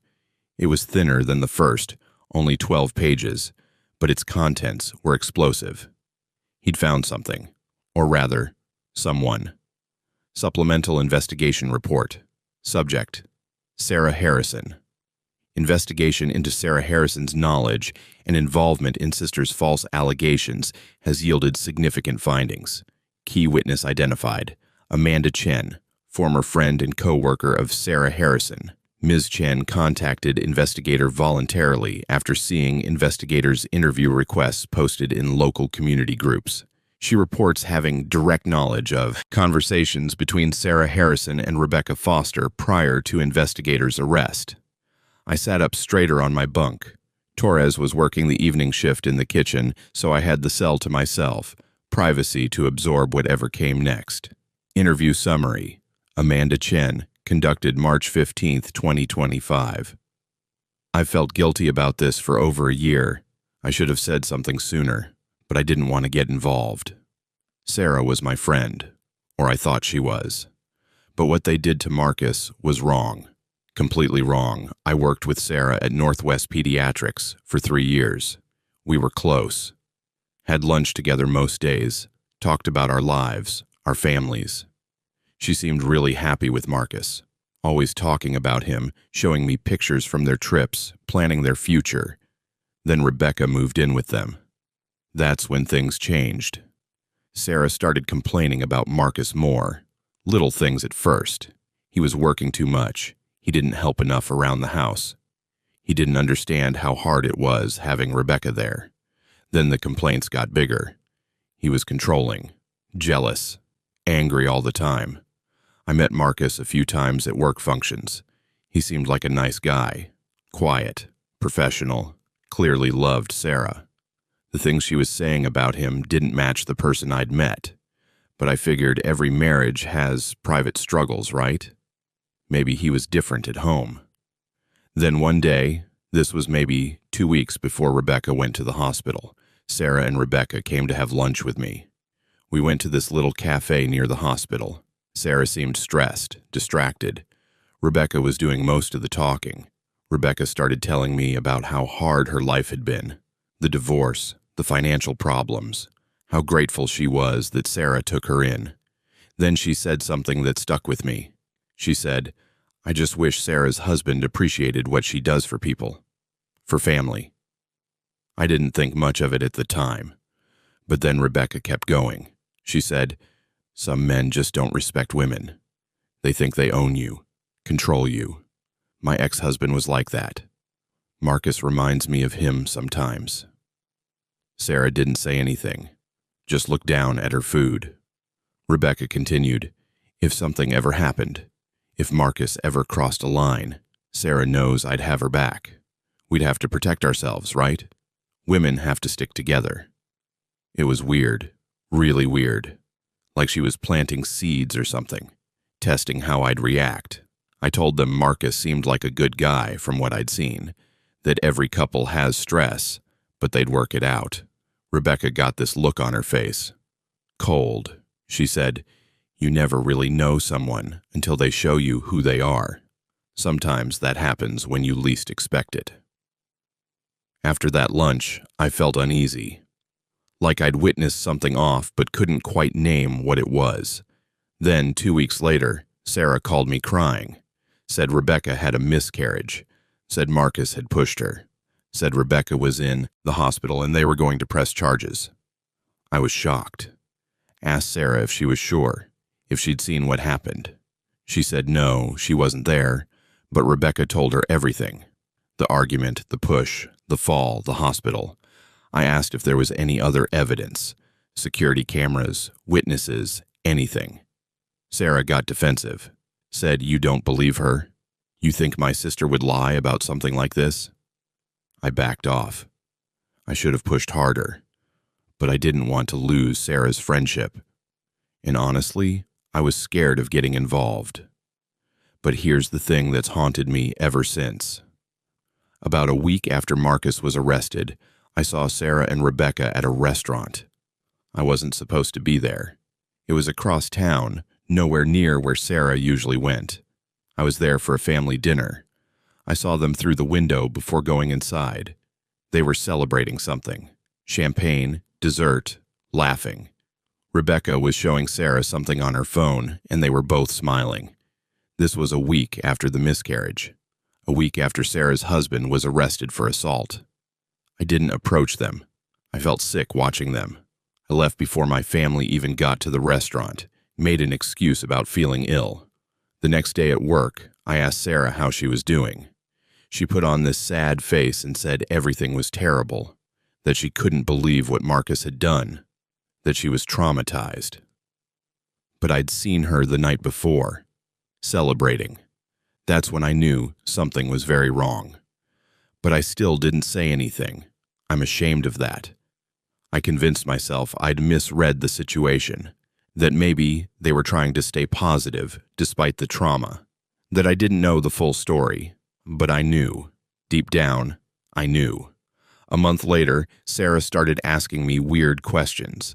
She wanted to know if the hospital had security cameras in the parking lot, if employee badge records showed who was in the building and when, if there was any way to access that information. I asked her why. She said she was just curious about hospital security after everything that happened with Rebecca. That didn't make sense. The incident with Rebecca happened at their house, not at a hospital. Why would Sarah care about hospital security? Unless she was checking to see if there was any evidence that contradicted Rebecca's story. I told her I didn't know about the security systems and changed the subject. But after that conversation, I started distancing myself from Sarah. Stopped having lunch with her. Made excuses when she invited me out. She seemed hurt but didn't push it. Or maybe she was relieved. Maybe she was worried I'd seen too much. Knew too much. I left Northwest Pediatrics 6 months ago. New job. Fresh start. But I've thought about Marcus Harrison almost every day since. About whether he's actually guilty or if I witnessed the planning of a frame-up and did nothing to stop it. When I saw your investigators' posts asking questions about Sarah and Rebecca, I knew I had to come forward, even if it's too late, even if no one believes me. I should have spoken up a year ago. I'll regret that silence for the rest of my life. I read Amanda's statement 3 times. My hands were trembling by the 3rd reading. They'd celebrated. A week after the miscarriage, Sarah and Rebecca had gone out for champagne and dessert. Celebrating. Not mourning the lost pregnancy. Not traumatized by the alleged assault. Celebrating, and Sarah had been asking about security cameras. Checking if there was evidence that could contradict their story. That wasn't the behavior of someone who believed her sister had been assaulted. That was the behavior of someone covering her tracks. Robert's report continued with corroboration, supporting evidence. Investigation confirmed Amanda Chen's account through 1. Credit card records showing Sarah Harrison and Rebecca Foster dining at Sapphire Restaurant on December 23, 2024, 1 week after alleged assault. Bill totaled $174, including bottle of champagne and 2 desserts. 2. Text messages between Sarah Harrison and Amanda Chen obtained with Ms. Chen's consent, showing Sarah's questions about hospital security dated January 15, 2025. 3. Employment records confirming Amanda Chen worked at Northwest Pediatrics with Sarah Harrison from 2022-2024. 4. Restaurant reservation records and security footage from Sapphire Restaurant showing Sarah Harrison and Rebecca Foster dining together on date specified. Footage shows both subjects in good spirits, laughing, sharing champagne toast. Security footage from restaurant contradicts Sarah Harrison's trial testimony that she was devastated and could barely function in the weeks following alleged assault. Robert had included stills from the restaurant security footage. I stared at them, my chest tight. There was Sarah, my wife, smiling, wine glass raised, Rebecca across from her, beaming, both of them dressed up, makeup done, looking like they were celebrating the best news of their lives. The caption on the footage read, December 23, 2024, 8:47 p.m., 7 days after Rebecca's hospital visit. 5 days after my arrest, 2 days before Christmas. They'd toasted champagne while I sat in a holding cell waiting for bail I couldn't afford. While I tried to understand how my life had imploded in a single night. While I mourned the nephew I'd never meet and the wife who'd betrayed me. They'd celebrated. The rage that flooded through me was molten. I wanted to scream, to destroy something, to make them hurt the way they'd hurt me. But I didn't. I breathed, controlled it, channeled it into something useful. This was evidence, proof that Sarah knew, proof that this wasn't a tragic misunderstanding or a case of one sister believing another's lies. This was conspiracy, premeditation, calculated destruction. Robert's assessment confirmed it. Investigator conclusion. Evidence strongly suggests Sarah Harrison was aware of and actively participated in fabricating assault allegations against subject Marcus Harrison. Key indicators. 1. Celebratory dinner 1 week after alleged assault contradicts claimed emotional trauma. Inquiries about security cameras suggest consciousness of guilt and concern about contradictory evidence. 3. Pre-assault lunch conversation with Amanda Chen shows Rebecca Foster establishing narrative framework weeks before Incident 4. Financial transfers totaling $35,000 plus from Sarah Harrison to Rebecca Foster suggest possible payment for participation in scheme. This evidence would likely be insufficient for criminal conspiracy charges against Sarah Harrison, statute of limitations, difficulty proving intent, reluctance to prosecute, but would be highly compelling in civil litigation. Recommend immediate consultation with attorney regarding A. Civil suit for fraud, conspiracy, intentional infliction of emotional distress. B. Potential divorce proceedings with evidence of fraud as grounds. C. Possible approach to prosecutor's office with new evidence for conviction review. Current estimated probability of successful appeal, 55%, increased from previous estimate based on new evidence. Current estimated probability of successful civil action, 85%. Estimated value of potential civil judgment, $500,000. 55% chance of overturning my conviction. Better odds, but still not guaranteed. The legal system was slow to admit mistakes. Juries didn't like being told they got it wrong.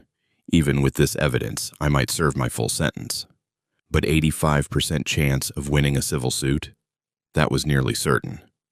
And a potential judgment of $500,000 to $1 million. That would bankrupt them, destroy them financially the way they'd destroyed me. It wasn't enough. Nothing would ever be enough to balance what they'd taken from me. But it was something. I wrote to Robert immediately. This is exactly what I needed. Amanda Chen's testimony changes everything. I want her to testify when the time comes, both in civil court and, if possible, in an appeal. Continue investigating. I want to know every detail of their plan, when they decided to do this, how they coordinated their story, whether anyone else was involved. I want everything documented so thoroughly that they can't deny it, can't spin it, can't manipulate their way out of it. 8 months until release. We have time to build an airtight case. Find me everything. The next day, I received a letter from David Foster. I'd written him weeks ago asking if he'd be willing to testify about Rebecca's patterns of manipulation and false accusations. His response was immediate and unequivocal. Marcus, I'll testify to whatever you need. Rebecca destroyed my life with her lies, and I stood by and let her do the same thing to you because I was scared of her coming after me again. That was cowardice. I should have warned you, should have spoken up, during your trial. I thought if I stayed quiet, she'd leave me alone. But silence just enables people like her to keep hurting others. I have documentation of everything from our marriage and divorce. the police reports from her false domestic violence claims, the medical examiner's notes about self-inflicted injuries, the court transcripts where her accusations were dismissed for lack of evidence. I also have emails and text messages from when we were married where she explicitly threatened to destroy me if I ever left her, where she said she knew how to make people believe her, where she bragged about manipulating her previous employers and relationships. I should have kept all this to myself, moved on, let sleeping dogs lie. But I can't. Not when I know she's done to you exactly what she did to me. Send me whatever you need signed. I'll testify. I'll provide documentation. I'll do whatever helps. You didn't deserve this. Nobody does. David.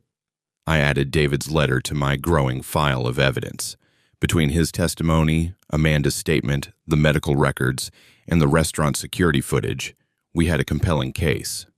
Not just that Rebecca had lied, but that Sarah had knowingly participated in the lie, that they'd planned it together, executed it together, profited from it together. Sarah wasn't a victim of her sister's manipulation. She was a co-conspirator. That night, Torres read all the new materials. He was quiet for a long time after finishing. "Your wife is a monster," he finally said. "She wasn't always. Or maybe she was and I just didn't see it." "You think she married you planning to do this? Like long-term strategy?" "No, I think she married me for the reasons most people get married. Love, companionship, financial security. But when Rebecca needed help, needed money, needed a place to live, Sarah chose her sister over me. And when Rebecca came up with this scheme, Sarah went along with it because family came first, or because she wanted the money, or because she'd grown tired of being married, and this was an easy exit. You're being too rational about this. She destroyed you, sent you to prison, stole your money, your freedom, your reputation, and you're analyzing her motives like you're writing a case study." He was right. I was being too detached, too clinical. But emotion was dangerous. Emotion made you sloppy, made you reactive instead of strategic. I needed to stay cold, stay focused, stay in control. "I'll have time for emotion later," I said. "After I've won, after they've lost everything. Then I can feel whatever I need to feel. But right now, I need to think." Torres nodded slowly. 8 months left. "What's the plan when you get out?" "File the civil suit immediately. Hit them before they know what's happening. Robert will have everything ready. The evidence, the witnesses, the documentation. We'll file and serve papers within a week of my release." "What about your appeal? The criminal conviction?" "That moves slower. Civil court is faster and has a lower burden of proof. I can win the civil case while the appeal is still working through the system. Even if the criminal conviction stands, the civil judgment will vindicate me in the court of public opinion." "And the money? The retirement account Sarah's trying to take?" "The civil suit puts an automatic stay on the divorce proceedings. She won't be able to touch the retirement funds while litigation is pending. And if we win, when we win, she'll owe me enough that she'll have to give up any claim to my assets just to pay the judgment." Torres was impressed despite himself. "You've thought this through." "I've had nothing but time to think." "What about after? After the lawsuits, after you've destroyed them financially, after everyone knows what they did? What then?"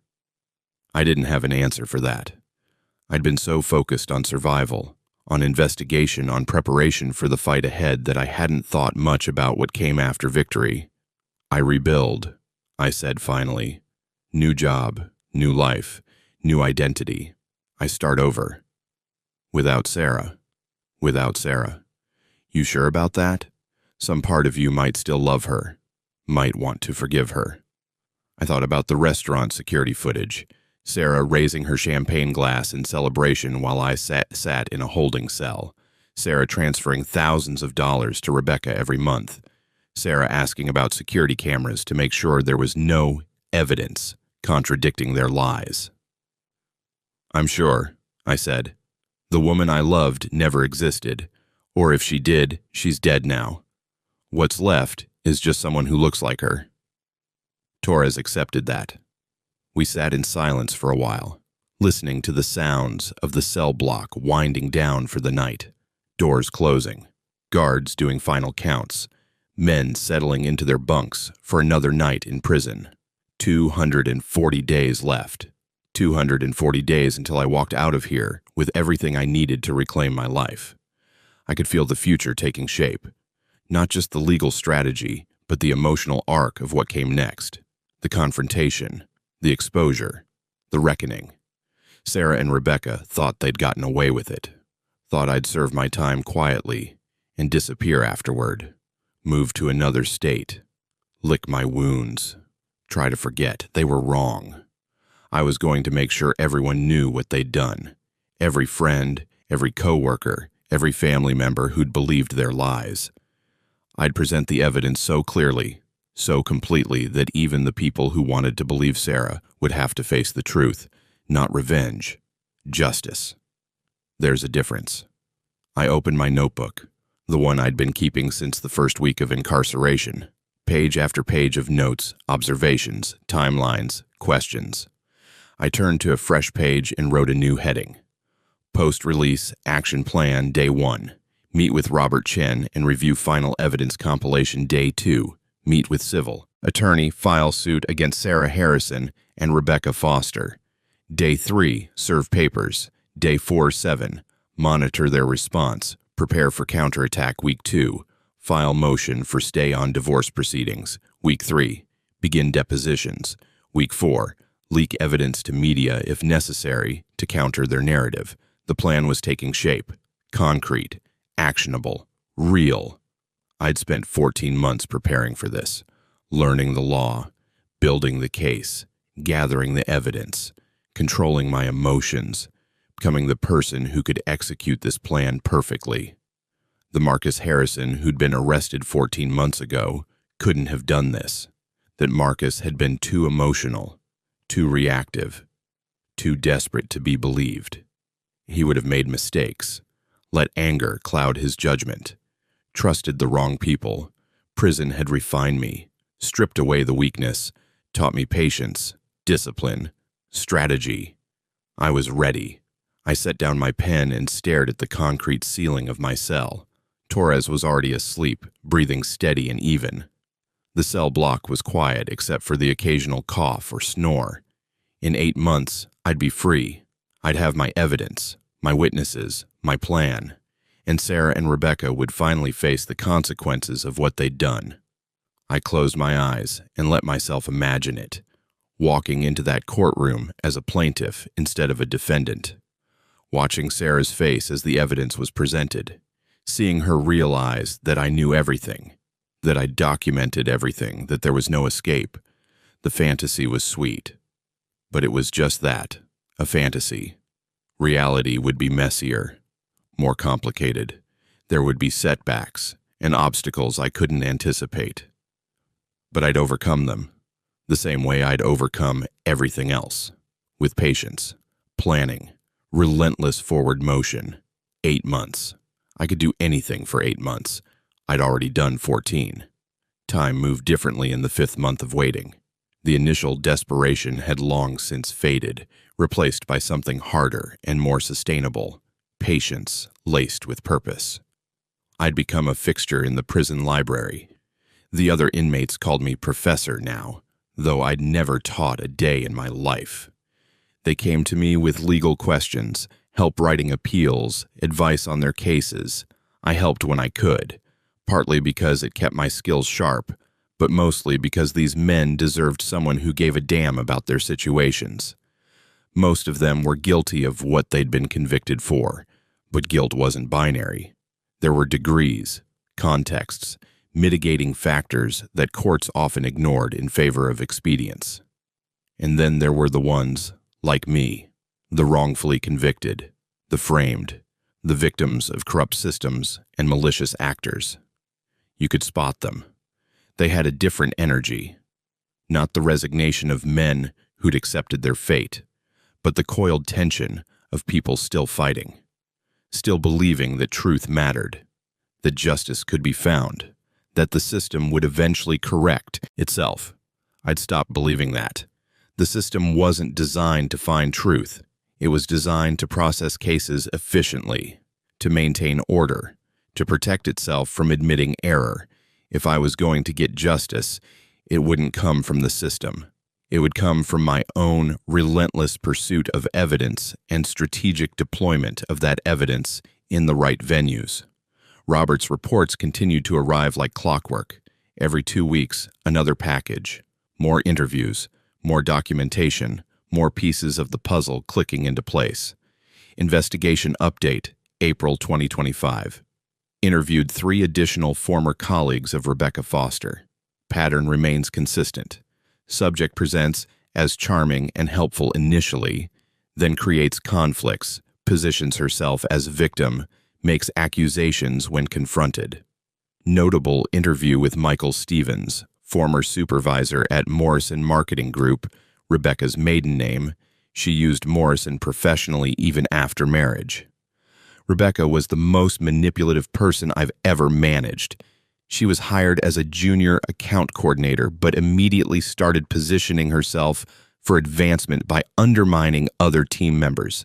She'd volunteer to help with their projects, then deliberately sabotage the work, make small changes to presentations that would embarrass the original creator, accidentally send the wrong files to clients, delete critical information from shared drives. When confronted, she'd cry and claim she was being bullied, said the team was threatened by her because she was more talented, more creative, more dedicated. The breaking point came when she accused another employee, Jennifer, of stealing her ideas. Said Jennifer had accessed her computer and copied a campaign pitch. We investigated thoroughly because the accusation was serious. Turned out Rebecca had copied Jennifer's work, modified it slightly, then accused Jennifer of stealing from her. We had the file metadata proving Jennifer's version was created first. When we confronted Rebecca with the evidence, she claimed the metadata had been falsified, that Jennifer had IT connections who helped her cover her tracks. It was insane. We terminated her immediately. What struck me most was how believable she was. When she was crying in my office, claiming to be victimized, part of me wanted to believe her. She was that good at playing the victim. If we hadn't had concrete evidence, she might have gotten away with it. After she left, we heard from her previous employer that she'd pulled similar stunts there. Apparently, this was her pattern. Stay somewhere 6 to 8 months, create chaos, get terminated or leave before being fired, move on to the next company.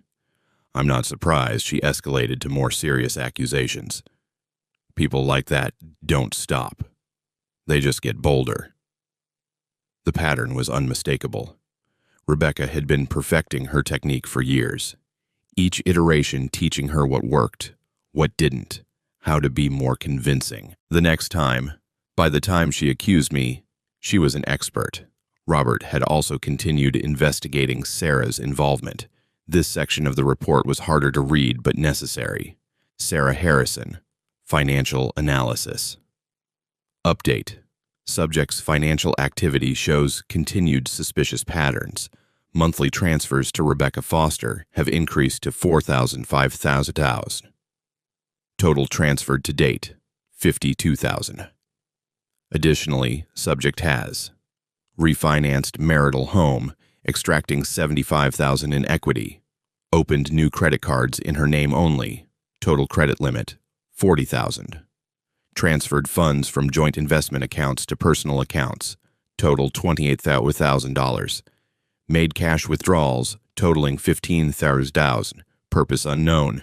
Subject appears to be systematically extracting all available marital assets and converting them to forms not easily traceable or recoverable. I did the math.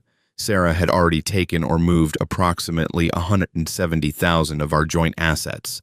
Combined with the $400,000 she was seeking from my retirement account, she was attempting to extract over $500,000 from our marriage. This wasn't a woman who'd been manipulated by her sister. This was someone executing a carefully planned financial strategy. Additional finding: Sarah Harrison employment. Subject resigned from position at Northwest Pediatrics on March 30th, 2025.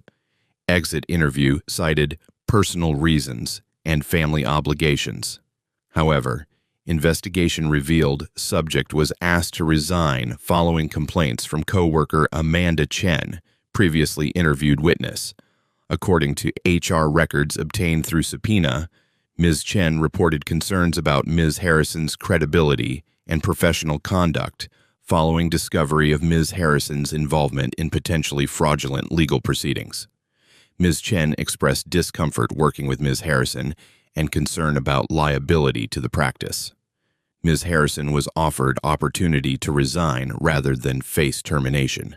She accepted resignation offer on March 28, 2025, with 2 weeks' notice. Final day of employment, April 15, 2025.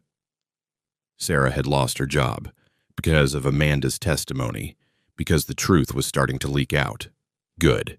I felt a vicious satisfaction reading that. Sarah had cost me my career, my freedom, my reputation.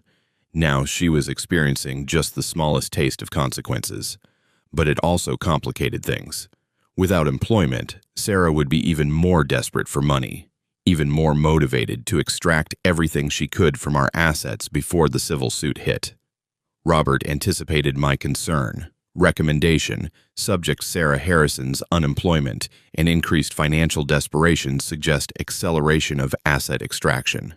Recommend immediate action to 1. File emergency motion to freeze marital assets. 2. Accelerate civil suit timeline.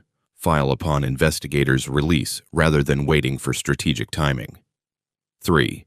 Consider criminal complaint to prosecutor's office for fraud, conspiracy to provide. Additional legal basis for asset freeze time is critical. Every month of delay allows subject to move more assets beyond recovery. Recommend consultation with attorney within next 30 days to begin preparation for immediate post-release legal action. He was right. I couldn't wait. Every day I delayed was another day Sarah and Rebecca extracted money, moved assets, covered their tracks. I wrote back immediately. Agree with recommendations. Please coordinate with civil attorney to have all documents ready for filing the day I'm released. I want papers served within 48 hours of my release date. Also reach out to the prosecutor's office. Present the evidence we've gathered. See if they're willing to review the case. Even if they won't overturn the conviction, getting them to acknowledge problems with the original case strengthens our civil suit. Money is getting tight. I have approximately $12,000 left from severance. Use what you need. We can't stop now. The investigation was bleeding me dry financially.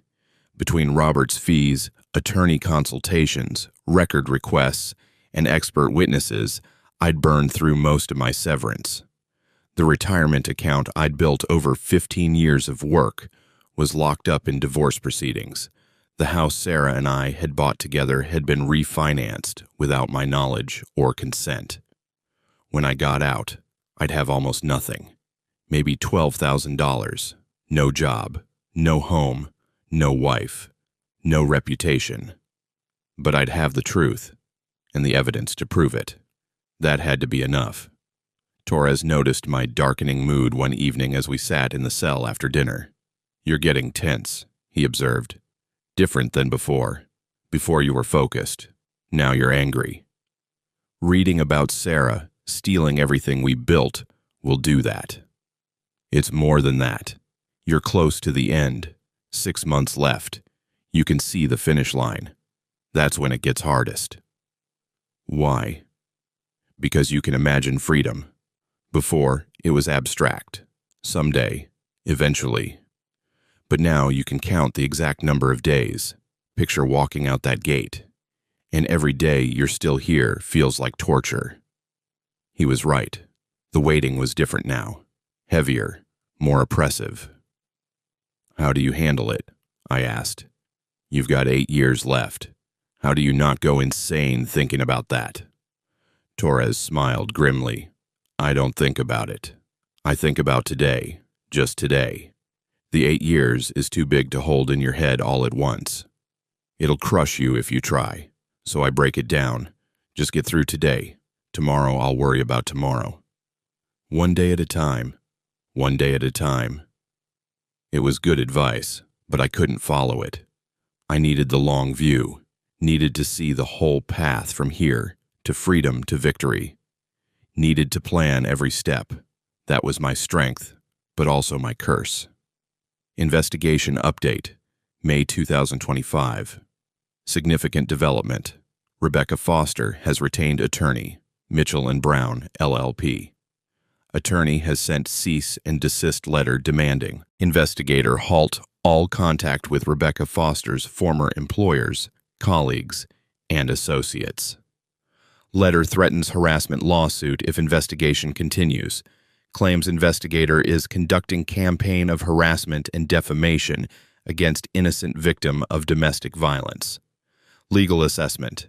Cease and desist has no legal force. Investigator has right to contact witnesses and gather evidence. However, attorney involvement suggests Rebecca Foster is aware of investigation and taking defensive posture. Recommend caution in future witness contacts. Some individuals may be reluctant to speak with investigator once they know subject has retained counsel. They knew. Rebecca and Sarah knew I was investigating, knew I was building a case, and they were starting to fight back. The cease and desist letter was attached to Robert's report. I read it with cold satisfaction. Dear Mr. Chen, this office represents Ms. Rebecca Foster in all matters related to her December 2024 assault by Marcus Harrison.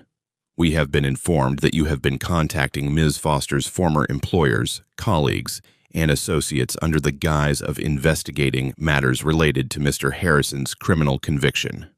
Please be advised that your activities constitute harassment of a crime victim and potentially defamation. Ms. Foster was the victim of a violent assault that resulted in the loss of her pregnancy. This fact was established in a court of law, where Mr. Harrison was convicted by a jury of his peers. Your continued attempts to contact individuals in Ms. Foster's life, making unfounded accusations and spreading false narratives about her character and credibility, will not be tolerated.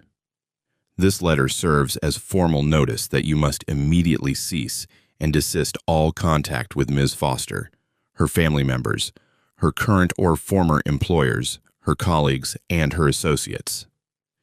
Any further contact will be considered harassment, and we will pursue all available legal remedies, including but not limited to restraining orders and civil action for damages.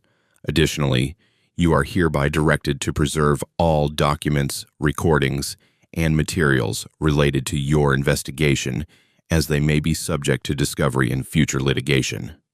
If you wish to discuss this matter, please contact me directly. Do not contact Ms. Foster or anyone associated with her. Sincerely, James Mitchell, Esquire. The letter was aggressive, threatening, but ultimately toothless. Robert was well within his rights to interview witnesses and gather evidence. The First Amendment protected investigative journalism and legal research. Rebecca's attorney was bluffing, trying to intimidate us into backing down. It wouldn't work. I wrote to Robert. Ignore the cease and desist. Continue the investigation. Document everything carefully in case they do file suit, but don't let their threats stop you. The fact that they're pushing back tells me we're getting close to something important. Keep digging. Robert's response came back within days. Already on it. Their attorney's letter actually helped. Gave me a list of people they're most worried about us talking to. I'm prioritizing those contacts. Also, interesting note, the attorney they retained, Mitchell & Brown, is expensive. Their retainer is typically $25,000 to $50,000 for this type of representation. Question is, where did Rebecca get that money? She's unemployed, living on Sarah's support. Did Sarah pay for Rebecca's attorney too? If so, that's more evidence of Sarah's active involvement in the conspiracy. Innocent victims don't pay for their abuser's accuser to hire defense counsel. Investigating the financial connection between Sarah and the law firm. Good. Follow the money. Money told the truth when people lied. The weeks crawled by. May became June. The Arizona summer was brutal even inside the air-conditioned cell blocks. The rec yard was unbearable during midday hours. Men stayed inside, irritable from the heat and confinement. Tensions ran higher in summer. More fights, more incidents, more lockdowns. I stayed out of it, kept my head down, did my work in the library, studied my case files, counted down the days. 183 days remaining. Robert's next report arrived in mid-June. Investigation update, June 2025. Confirmed, Sarah Harrison paid $35,000 retainer to Mitchell and Brown LLP on behalf of Rebecca Foster. Payment made via cashier's check drawn on account containing funds from home refinancing. This establishes clear financial connection between Sarah Harrison and Rebecca Foster's legal defense against our investigation, suggests coordination and shared interest in preventing exposure of fraud. Additionally, interviewed 2 more former colleagues of Rebecca Foster. The interviews followed the same pattern. Rebecca presenting as charming, then creating chaos, then positioning herself as a victim, over and over, a lifetime of practiced manipulation. But the most damning evidence was in the financial records, Sarah paying for Rebecca's attorney, Sarah and Rebecca coordinating their defense, Sarah actively working to obstruct the investigation into her own fraud. This wasn't a woman who'd been manipulated. This was a co-conspirator. I showed Torres the latest report. He read it silently, then set it down with a heavy sigh. "They're going to fight you every step," he said, "even after you get out, even after you file suit. This won't end quickly." "I know. Could take years, multiple years. Are you prepared for that?" "I don't have a choice. If I don't fight, they win. They keep the money, keep their reputations, keep their freedom, while I live with a felony conviction and nothing to show for 15 years of work. You could walk away, start over somewhere else, change your name, build a new life. Sometimes the fight costs more than it's worth." I understood what he was saying. The rational part of me knew he might be right, that the healthiest thing might be to let it go, accept the injustice, move forward. But I couldn't. The anger wouldn't let me. The need for vindication wouldn't let me. The fundamental wrongness of what they'd done wouldn't let me. "I have to fight," I said simply. "It's not even a choice anymore. It's just what happens next." Torres nodded. He understood. He was the same way about his own case. Still filing motions, still seeking appeals, still fighting even though his odds of success were minimal.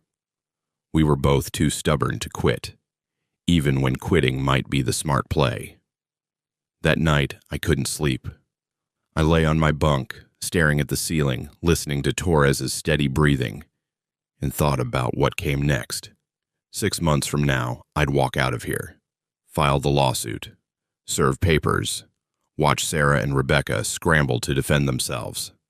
They'd claim I was harassing them, that I was a violent criminal trying to victimize them again, that the conviction proved my guilt.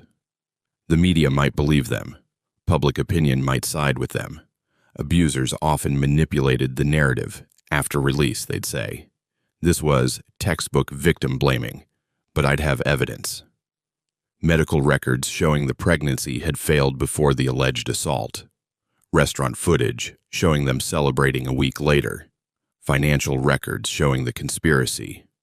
Witness testimony showing Rebecca's pattern of false accusations. How could anyone look at all that evidence and still believe them?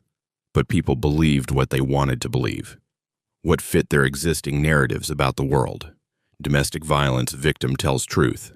Criminal tries to manipulate his way out of consequences. That was the story people knew, the one that made sense. My story, innocent man framed by wife and sister-in-law in elaborate conspiracy, was harder to believe, required accepting that the system had failed, that juries made mistakes, that victims sometimes lied. People didn't want to believe that. It was too destabilizing, so they'd resist, call me a liar, an abuser, a manipulator. Even when faced with overwhelming evidence, I had to be prepared for that, had to accept that winning in court might not mean winning in public opinion. That vindication might be hollow if everyone still believed I was guilty. But what choice did I have? I couldn't just accept the injustice, couldn't let them destroy me without fighting back. So I'd fight, with everything I had, for as long as it took, 183 days. Then the real battle began. I closed my eyes and tried to sleep. Tomorrow would come, whether I was ready or not, and the day after that, and the day after that, 183 more days of waiting, then freedom, then war. July brought no relief from the heat. The prison's air conditioning system struggled against the relentless Arizona sun. Men moved slowly, conserving energy, tempers short. I barely noticed. My world had narrowed to 3 things: Robert's investigation reports, the countdown to release, and the legal strategy taking shape for what came after. 152 days remaining. Investigation update, July 2025. Major breakthrough. Located Rebecca Foster's ex-therapist, Dr. Lisa Thornton.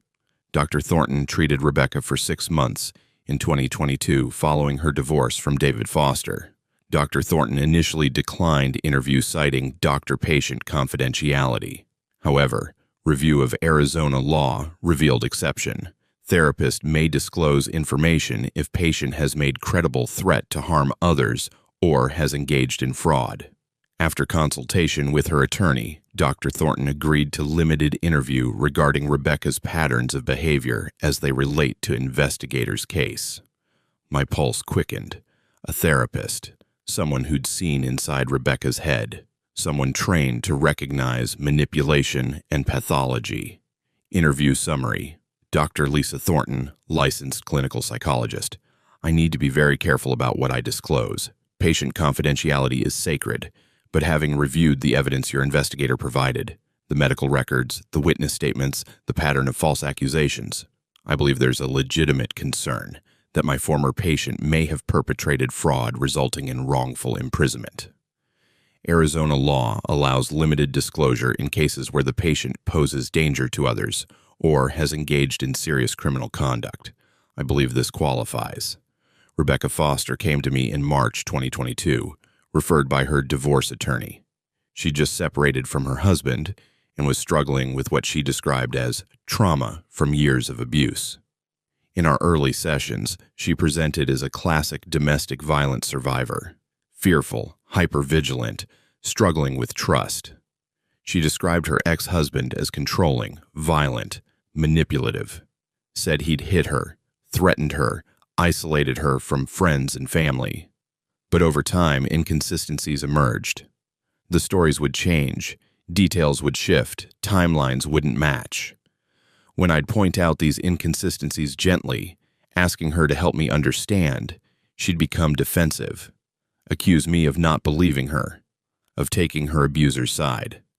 About 3 months into treatment, I began to suspect she might have a personality disorder, specifically what we call cluster B traits, dramatic, emotional, erratic patterns of behavior, possibly borderline personality disorder, or histrionic personality disorder.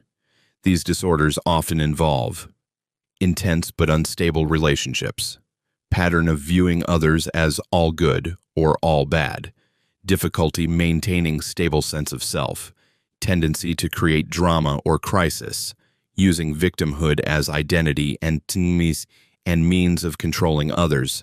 I attempted to explore this with Rebecca, suggested we work on emotional regulation skills, distress tolerance, interpersonal effectiveness, but she resisted, said I was pathologizing her trauma, that I was victim blaming. The final session was particularly revealing.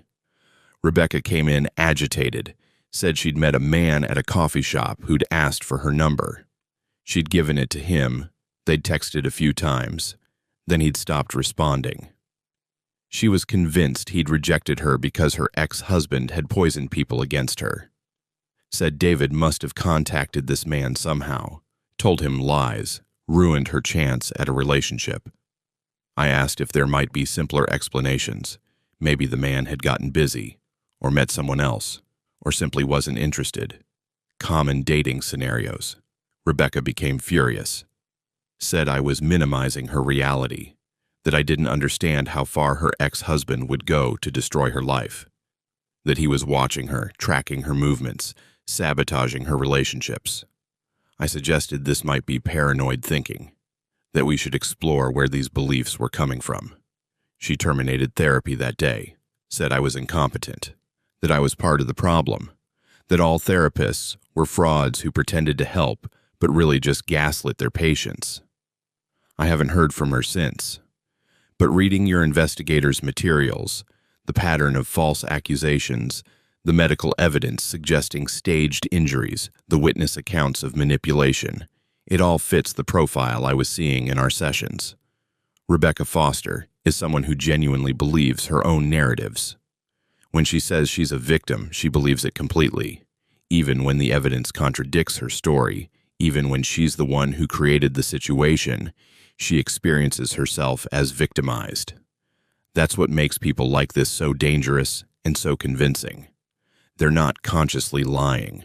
They've constructed a reality where they're always the wronged party. They can pass polygraphs, convince therapists, sway juries, because in their minds, they're telling the truth. I cannot ethically diagnose someone I'm no longer treating, and I cannot say definitively that Rebecca has any specific disorder, but I can say that the patterns I observed in our brief therapeutic relationship are consistent with someone capable of the behaviors your investigator has documented. If Marcus Harrison was convicted based primarily on Rebecca Foster's testimony, without substantial corroborating evidence, then there is reason for serious concern about the reliability of that conviction.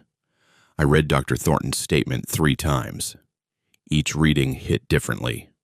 The first time, validation, a mental health professional confirming what I'd suspected. Rebecca was deeply disordered, pathologically manipulative. The second time, horror. Rebecca actually believed her lies. She wasn't just a con artist running a scheme. She'd constructed an entire alternate reality where she was perpetually victimized, and she lived in that reality completely. The third time, strategy. This testimony would be devastating in court.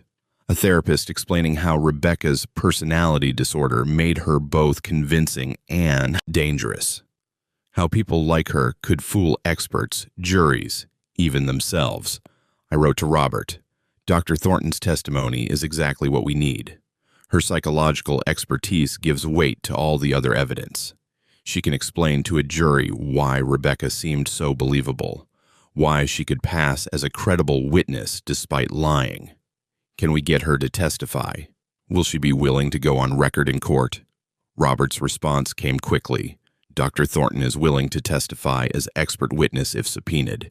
She believes strongly that the justice system was manipulated and wants to prevent it from happening again. Her professional opinion, combined with the medical evidence, witness testimony, and financial records, creates compelling case for fraud. However, she emphasized this doesn't excuse your conviction from legal perspective. Courts are reluctant to overturn jury verdicts based on expert testimony about witness credibility. Juries are supposed to evaluate credibility. That's their job. But in civil court, where burden of proof is lower, Dr. Thornton's testimony will be powerful. And if we can get media coverage, her explanation of Rebecca's pathology will help public understand how this happened. Recommend we retain her immediately as expert witness for civil case. Her fee is $400 hour for consultation, $5,000 day for trial testimony. I did the math. I had maybe $10,000 left in accessible funds. Robert's fees were eating through what remained. Adding an expert witness would drain my resources completely. But I couldn't win without her. Dr. Thornton's testimony was the missing piece. The explanation for how Rebecca had fooled everyone so completely. Retain her, I wrote back. Whatever it costs. We'll figure out the money. The truth was, I had no idea how I'd pay for everything. The civil suit would require attorney's fees, expert witnesses, court costs, deposition expenses. Easily 50,000, 100,000 if it went to trial. I had maybe $10,000. But I'd cross that bridge when I came to it. Maybe I could find an attorney willing to work on contingency, taking a percentage of any judgment instead of upfront fees. Maybe I could crowdfund. Maybe I'd go into debt. None of that mattered right now. What mattered was building the strongest possible case while I still had time and resources. Investigation update, August 2025. Significant development. Amanda Chen, key witness, has received threatening messages via social media from anonymous accounts. Messages include, "You should mind your own business. People who lie about abuse victims get what they deserve. Think about your own family before you destroy someone else's." Messages were sent from newly created accounts with no history or identifying information. However, linguistic analysis suggests educated female author, consistent with Sarah Harrison's writing style in known samples. Ms. Chen has filed police report, but law enforcement indicates low priority for anonymous social media threats. Ms. Chen remains willing to testify but has expressed concern for her safety and professional reputation. They were threatening witnesses. Sarah and Rebecca were actively trying to intimidate people into silence. The rage I felt was cold and sharp. This wasn't just fraud anymore. This was witness tampering, obstruction of justice. I wrote to Robert, "Document everything, every threatening message, every attempt to intimidate witnesses. This strengthens our case for conspiracy and shows ongoing criminal conduct. Make sure Amanda knows we'll protect her, that her testimony is crucial, and we won't let them silence her. Also, can we trace those accounts? Find out who created them?" Robert's response: "Working with cybersecurity consultant to trace account origins. Difficult, but not impossible. Even using VPN or proxy, people leave digital footprints. If we can prove Sarah or Rebecca created the threatening accounts, that's separate criminal conduct. We can report to police and prosecutor. Strengthens our civil case and potentially gives leverage for criminal prosecution. Cost for cyber investigation, $3,000, $5,000. Your available funds are nearly exhausted. Current balance, $8,400. Recommend we discuss funding strategy for remaining investigation and upcoming legal proceedings." I stared at that number, $8,400. From the $75,000 severance package I'd started with 18 months ago, everything I'd saved was gone. Spent on investigation, legal consultations, expert witnesses, and I still needed tens of thousands more for the civil suit. Torres noticed my stress that evening. I'd been pacing the cell, unable to settle. "Money troubles?" he asked. "Running out of funds for the investigation. Need probably 50,000 more to see this through. Have less than 10,000. "What happens if you run out? Investigation stops?" "I guess so. We've built a strong case, but there's more to uncover. More witnesses to interview. More experts to retain. Can't do any of that without money." Torres was quiet for a moment. Then, "You could ask for help. Public fundraising. Tell your story online. People donate to causes they believe in." "Who's going to believe me? I'm a convicted felon claiming I was framed. That's what every guilty person says. You've got evidence, real evidence. Show people the medical records, the witness statements, the therapist's assessment. Let them decide." He had a point. I'd been so focused on legal strategy, building a case for court, that I hadn't considered the court of public opinion. But public pressure could be powerful, could force prosecutors to re-examine cases, could pressure Sarah and Rebecca to settle rather than face public exposure. "I'd need someone on the outside to manage it," I said. "Can't exactly run a fundraising campaign from prison." "What about your investigator, Robert, or that friend who's been helping, Alan?" Alan, I hadn't spoken to him in months, though we'd exchanged a few letters. He'd been supportive but cautious, didn't want to get too involved in what he saw as a messy situation, but maybe he'd help with this. It wasn't asking him to take sides against Sarah directly, just helping me tell my story and raise funds for legal defense. I wrote to Alan that night, "I need your help. The investigation has uncovered significant evidence that I was framed. Medical records, witness testimony, expert analysis. But I'm running out of money to pursue justice. Would you be willing to help me create a public fundraising campaign? Something online where I can present the evidence and ask people to support the legal fight. I know this puts you in an awkward position. Sarah was your friend too, but I'm not asking you to take my word for it. Look at the evidence yourself. Then decide if you think the truth deserves to be told. I'll understand if you can't help, but I'm running out of options." His response came 2 weeks later. "Marcus, I've thought about your request carefully. I've also reviewed the evidence you sent through Robert. The medical records are damning. The therapist's assessment is troubling. The pattern of behavior Rebecca showed with previous employers is consistent and disturbing. I don't know if you're innocent. I wasn't there that night. I can't know for certain what happened. But I know the justice system isn't perfect. I know innocent people are sometimes convicted, and I know you deserve the chance to present your evidence in court. I'll help you create the fundraising campaign. I'll manage it from the outside. But I need you to understand something. I'm doing this because I believe everyone deserves access to justice, not because I'm convinced of your innocence. If the evidence you present turns out to be misleading or fraudulent, I'll shut it down immediately. I won't be party to a scam. But if the evidence is as strong as it appears, then you deserve the resources to fight. Let me know what you need from me. Alan." It wasn't a ringing endorsement, but it was help. And help was what I desperately needed. Over the next few weeks, Alan and I coordinated through letters and brief phone calls. He created a website, justiceformarcusharrison.com. Clean design, professional, evidence-based. The site laid out the case methodically. The conviction: Marcus Harrison was convicted of felony assault in January 2025, based primarily on the testimony of his accuser, Rebecca Foster. He maintains his innocence. The evidence: new investigation has uncovered significant questions about the conviction. Medical records show pregnancy loss occurred 48-72 hours before alleged assault.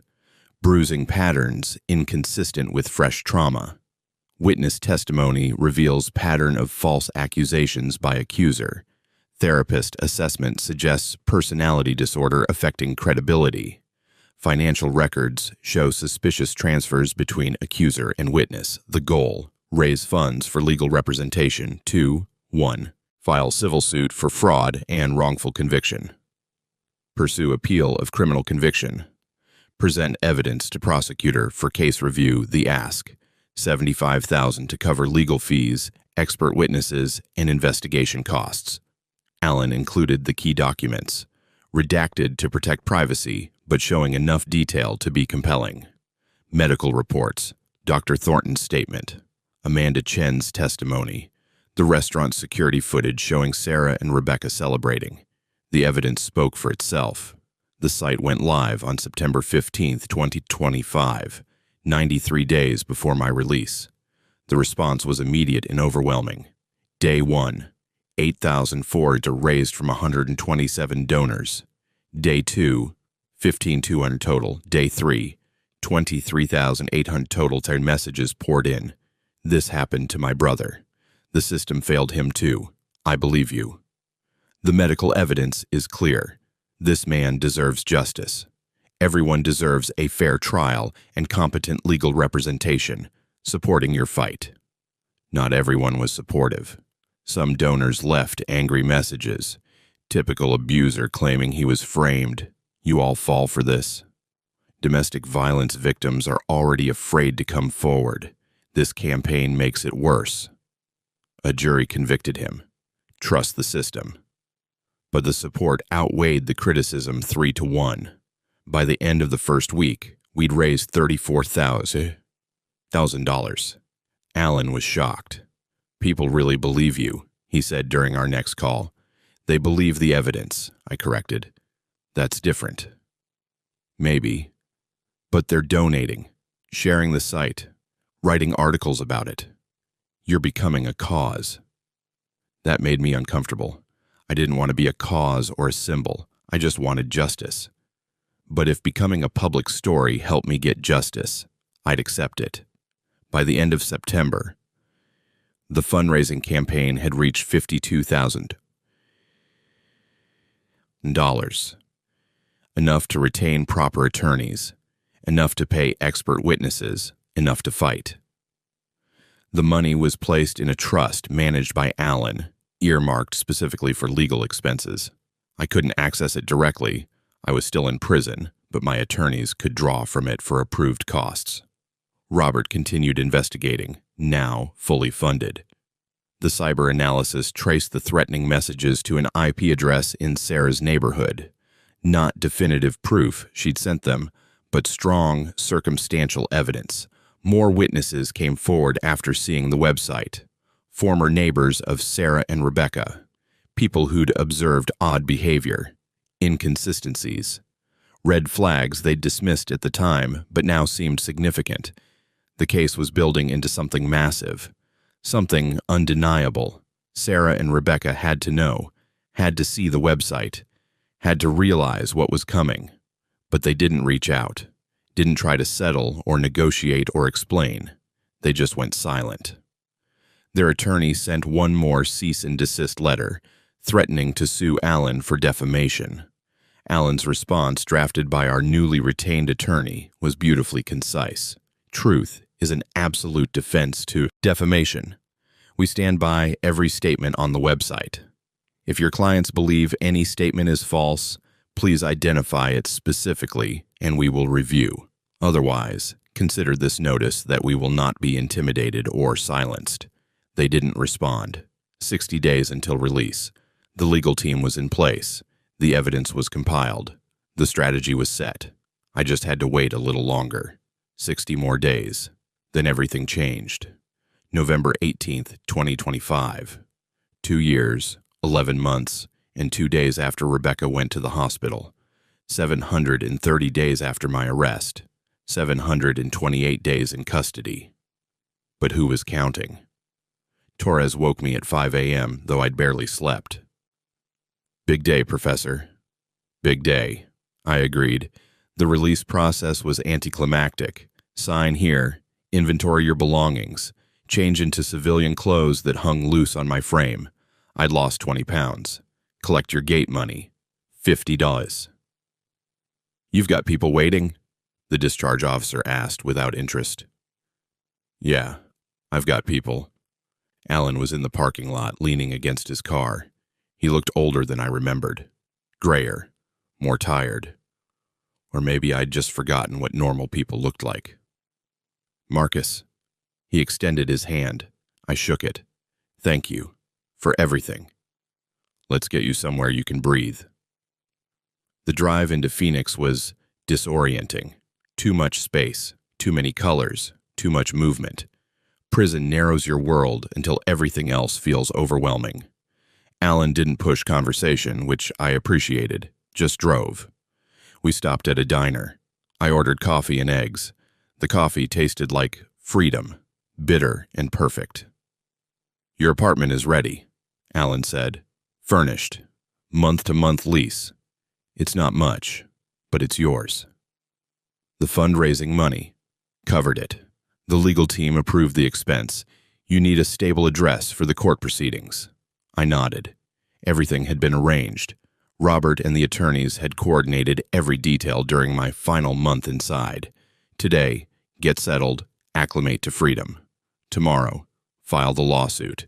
The day after, serve papers on Sarah and Rebecca. Then we'd see how they liked being on the defensive. They know it's coming? I asked. They have to suspect. The website's been up for 2 months, but they don't know when or how we'll move. Good. Let them worry. Alan studied me over his coffee. You're different. Harder. Prison does that. It's more than that. You're cold. Calculated. You'd prefer I be angry? Emotional? That's how you lose. I learned control. patience, strategy. I'm just saying, make sure you don't lose yourself in this. Revenge can consume you. It's not revenge. It's justice. Those words mean different things to different people. Maybe they did, but I knew what they meant to me. Justice meant Sarah and Rebecca facing consequences, meant the truth being exposed, meant my reputation restored and my losses compensated. If that looked like revenge from the outside, so be it. Alan drove me to the apartment, a one-bedroom in a modest complex, clean, quiet, empty. "I'll leave you to settle in," he said. "Tomorrow morning, 9 a.m. Robert and the legal team meet you here. You review everything one final time, then we file." "I'll be ready. I know you will." After he left, I stood in the empty apartment and felt the weight of 2 years lifting and settling simultaneously. I was free, and the real fight was just beginning. The legal team arrived at 8:45 a.m., punctual, professional, ready. Robert Chen. I'd spoken with dozens of times, but never met face to face. He was shorter than I'd imagined, mid-50s, with sharp eyes that missed nothing. He shook my hand firmly. "Marcus, good to finally meet in person." "Likewise. Thank you for everything you've done." "We're not done yet. Just getting started." The lead attorney was Margaret Reeves, a civil litigator with 20 years of experience in fraud cases. She'd reviewed all of Robert's evidence and agreed to take the case on a contingency basis, 35% of any settlement or judgment. It was steep, but I had no choice. I couldn't afford her hourly rate. "Mr. Harrison," she was all business.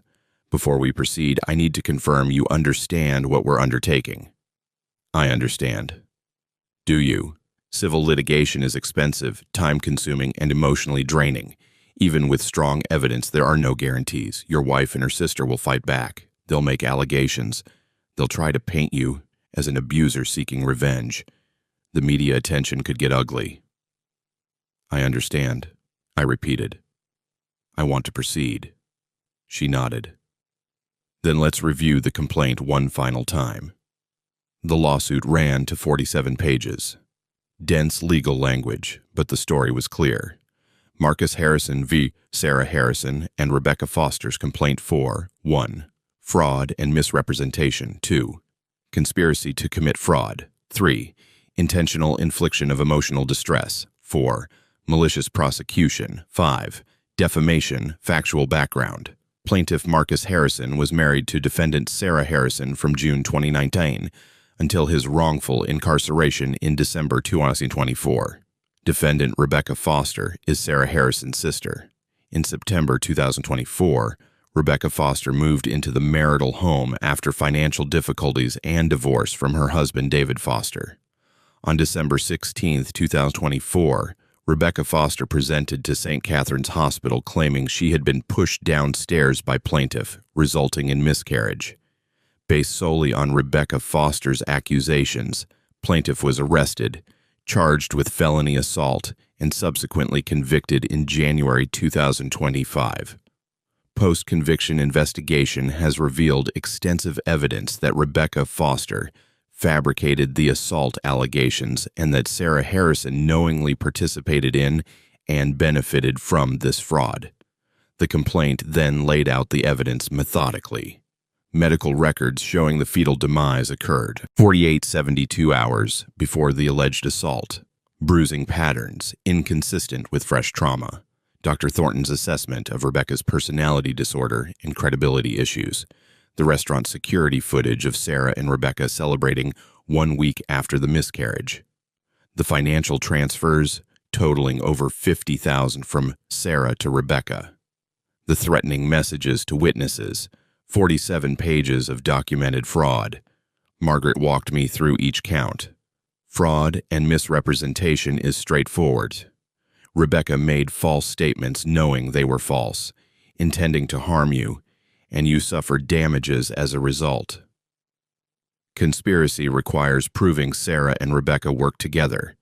We have the financial records, the restaurant footage, and Amanda Chen's testimony about the planning lunch. Strong case. Intentional infliction of emotional distress is the 2 years you spent in prison, the loss of your career, the destruction of your reputation. Extreme and outrageous conduct causing severe emotional distress. Malicious prosecution means they initiated criminal proceedings without probable cause. This one is harder. The conviction itself suggests there was probable cause, at least in the eyes of the jury, but we can argue the prosecution was initiated with malice and without reasonable basis, given the medical evidence they concealed.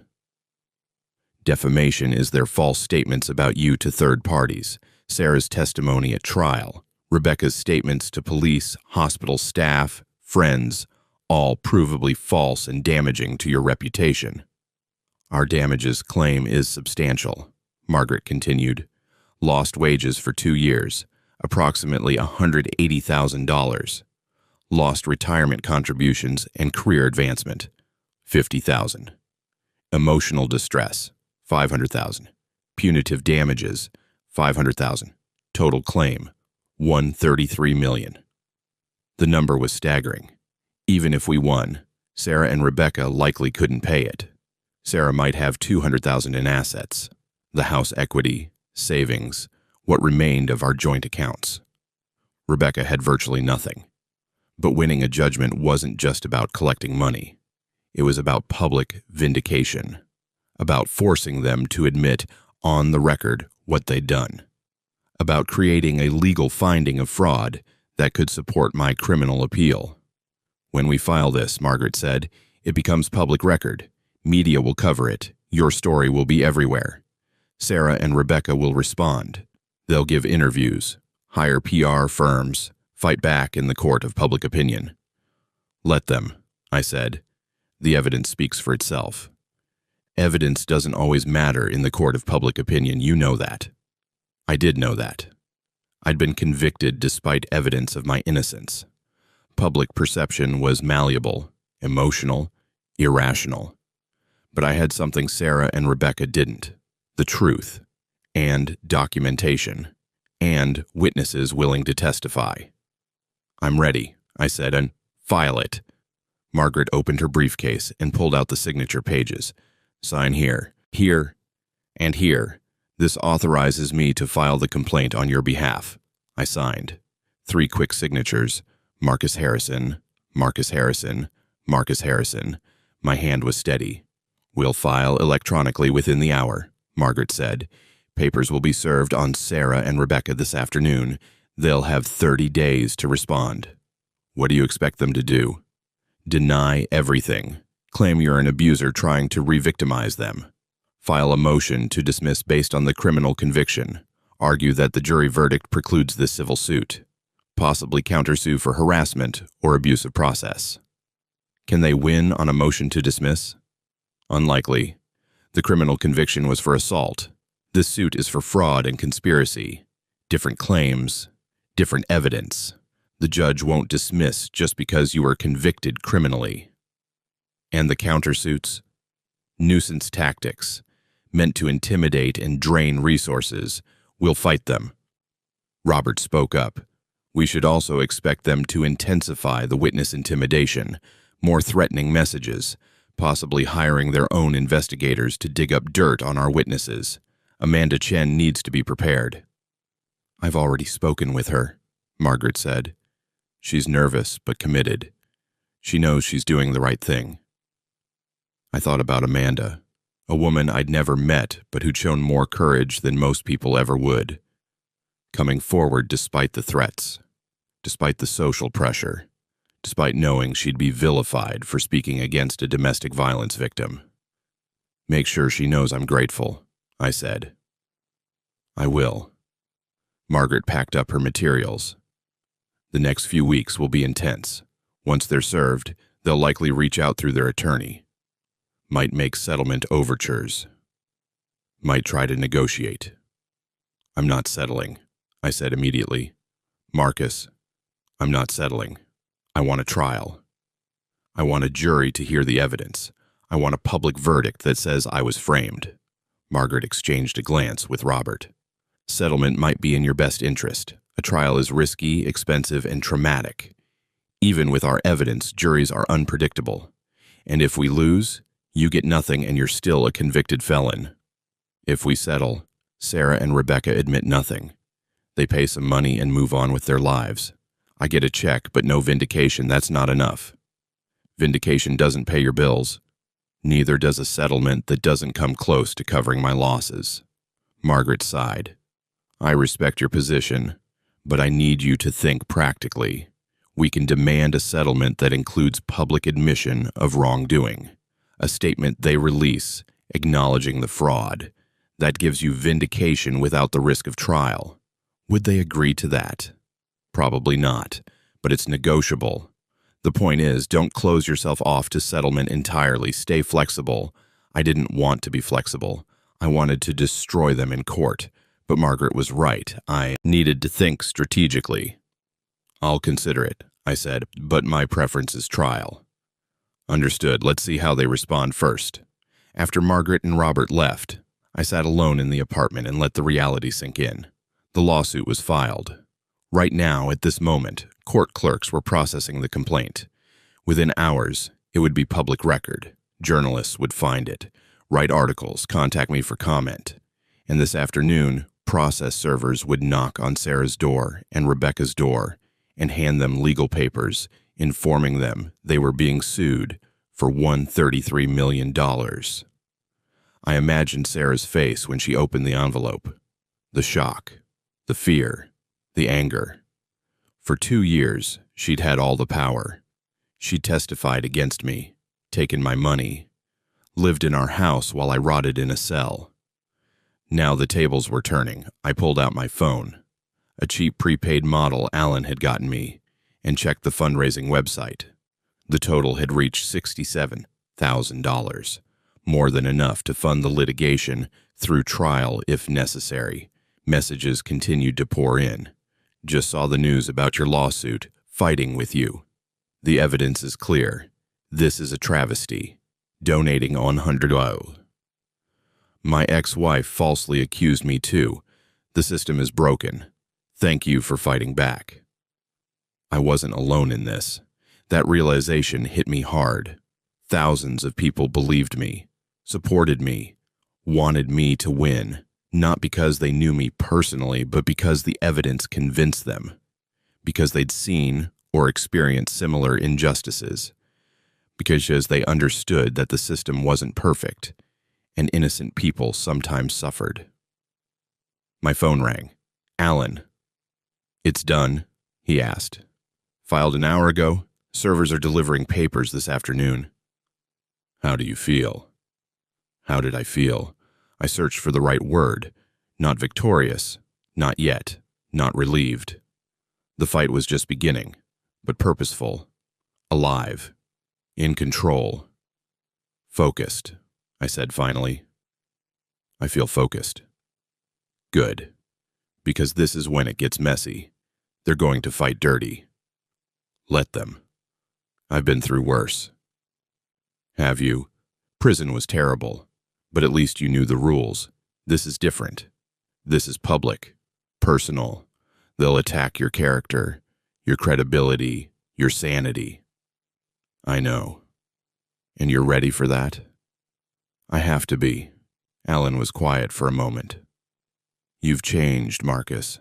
I don't know if that's good or bad, but you're not the person I knew 2 years ago. That person lost everything and went to prison.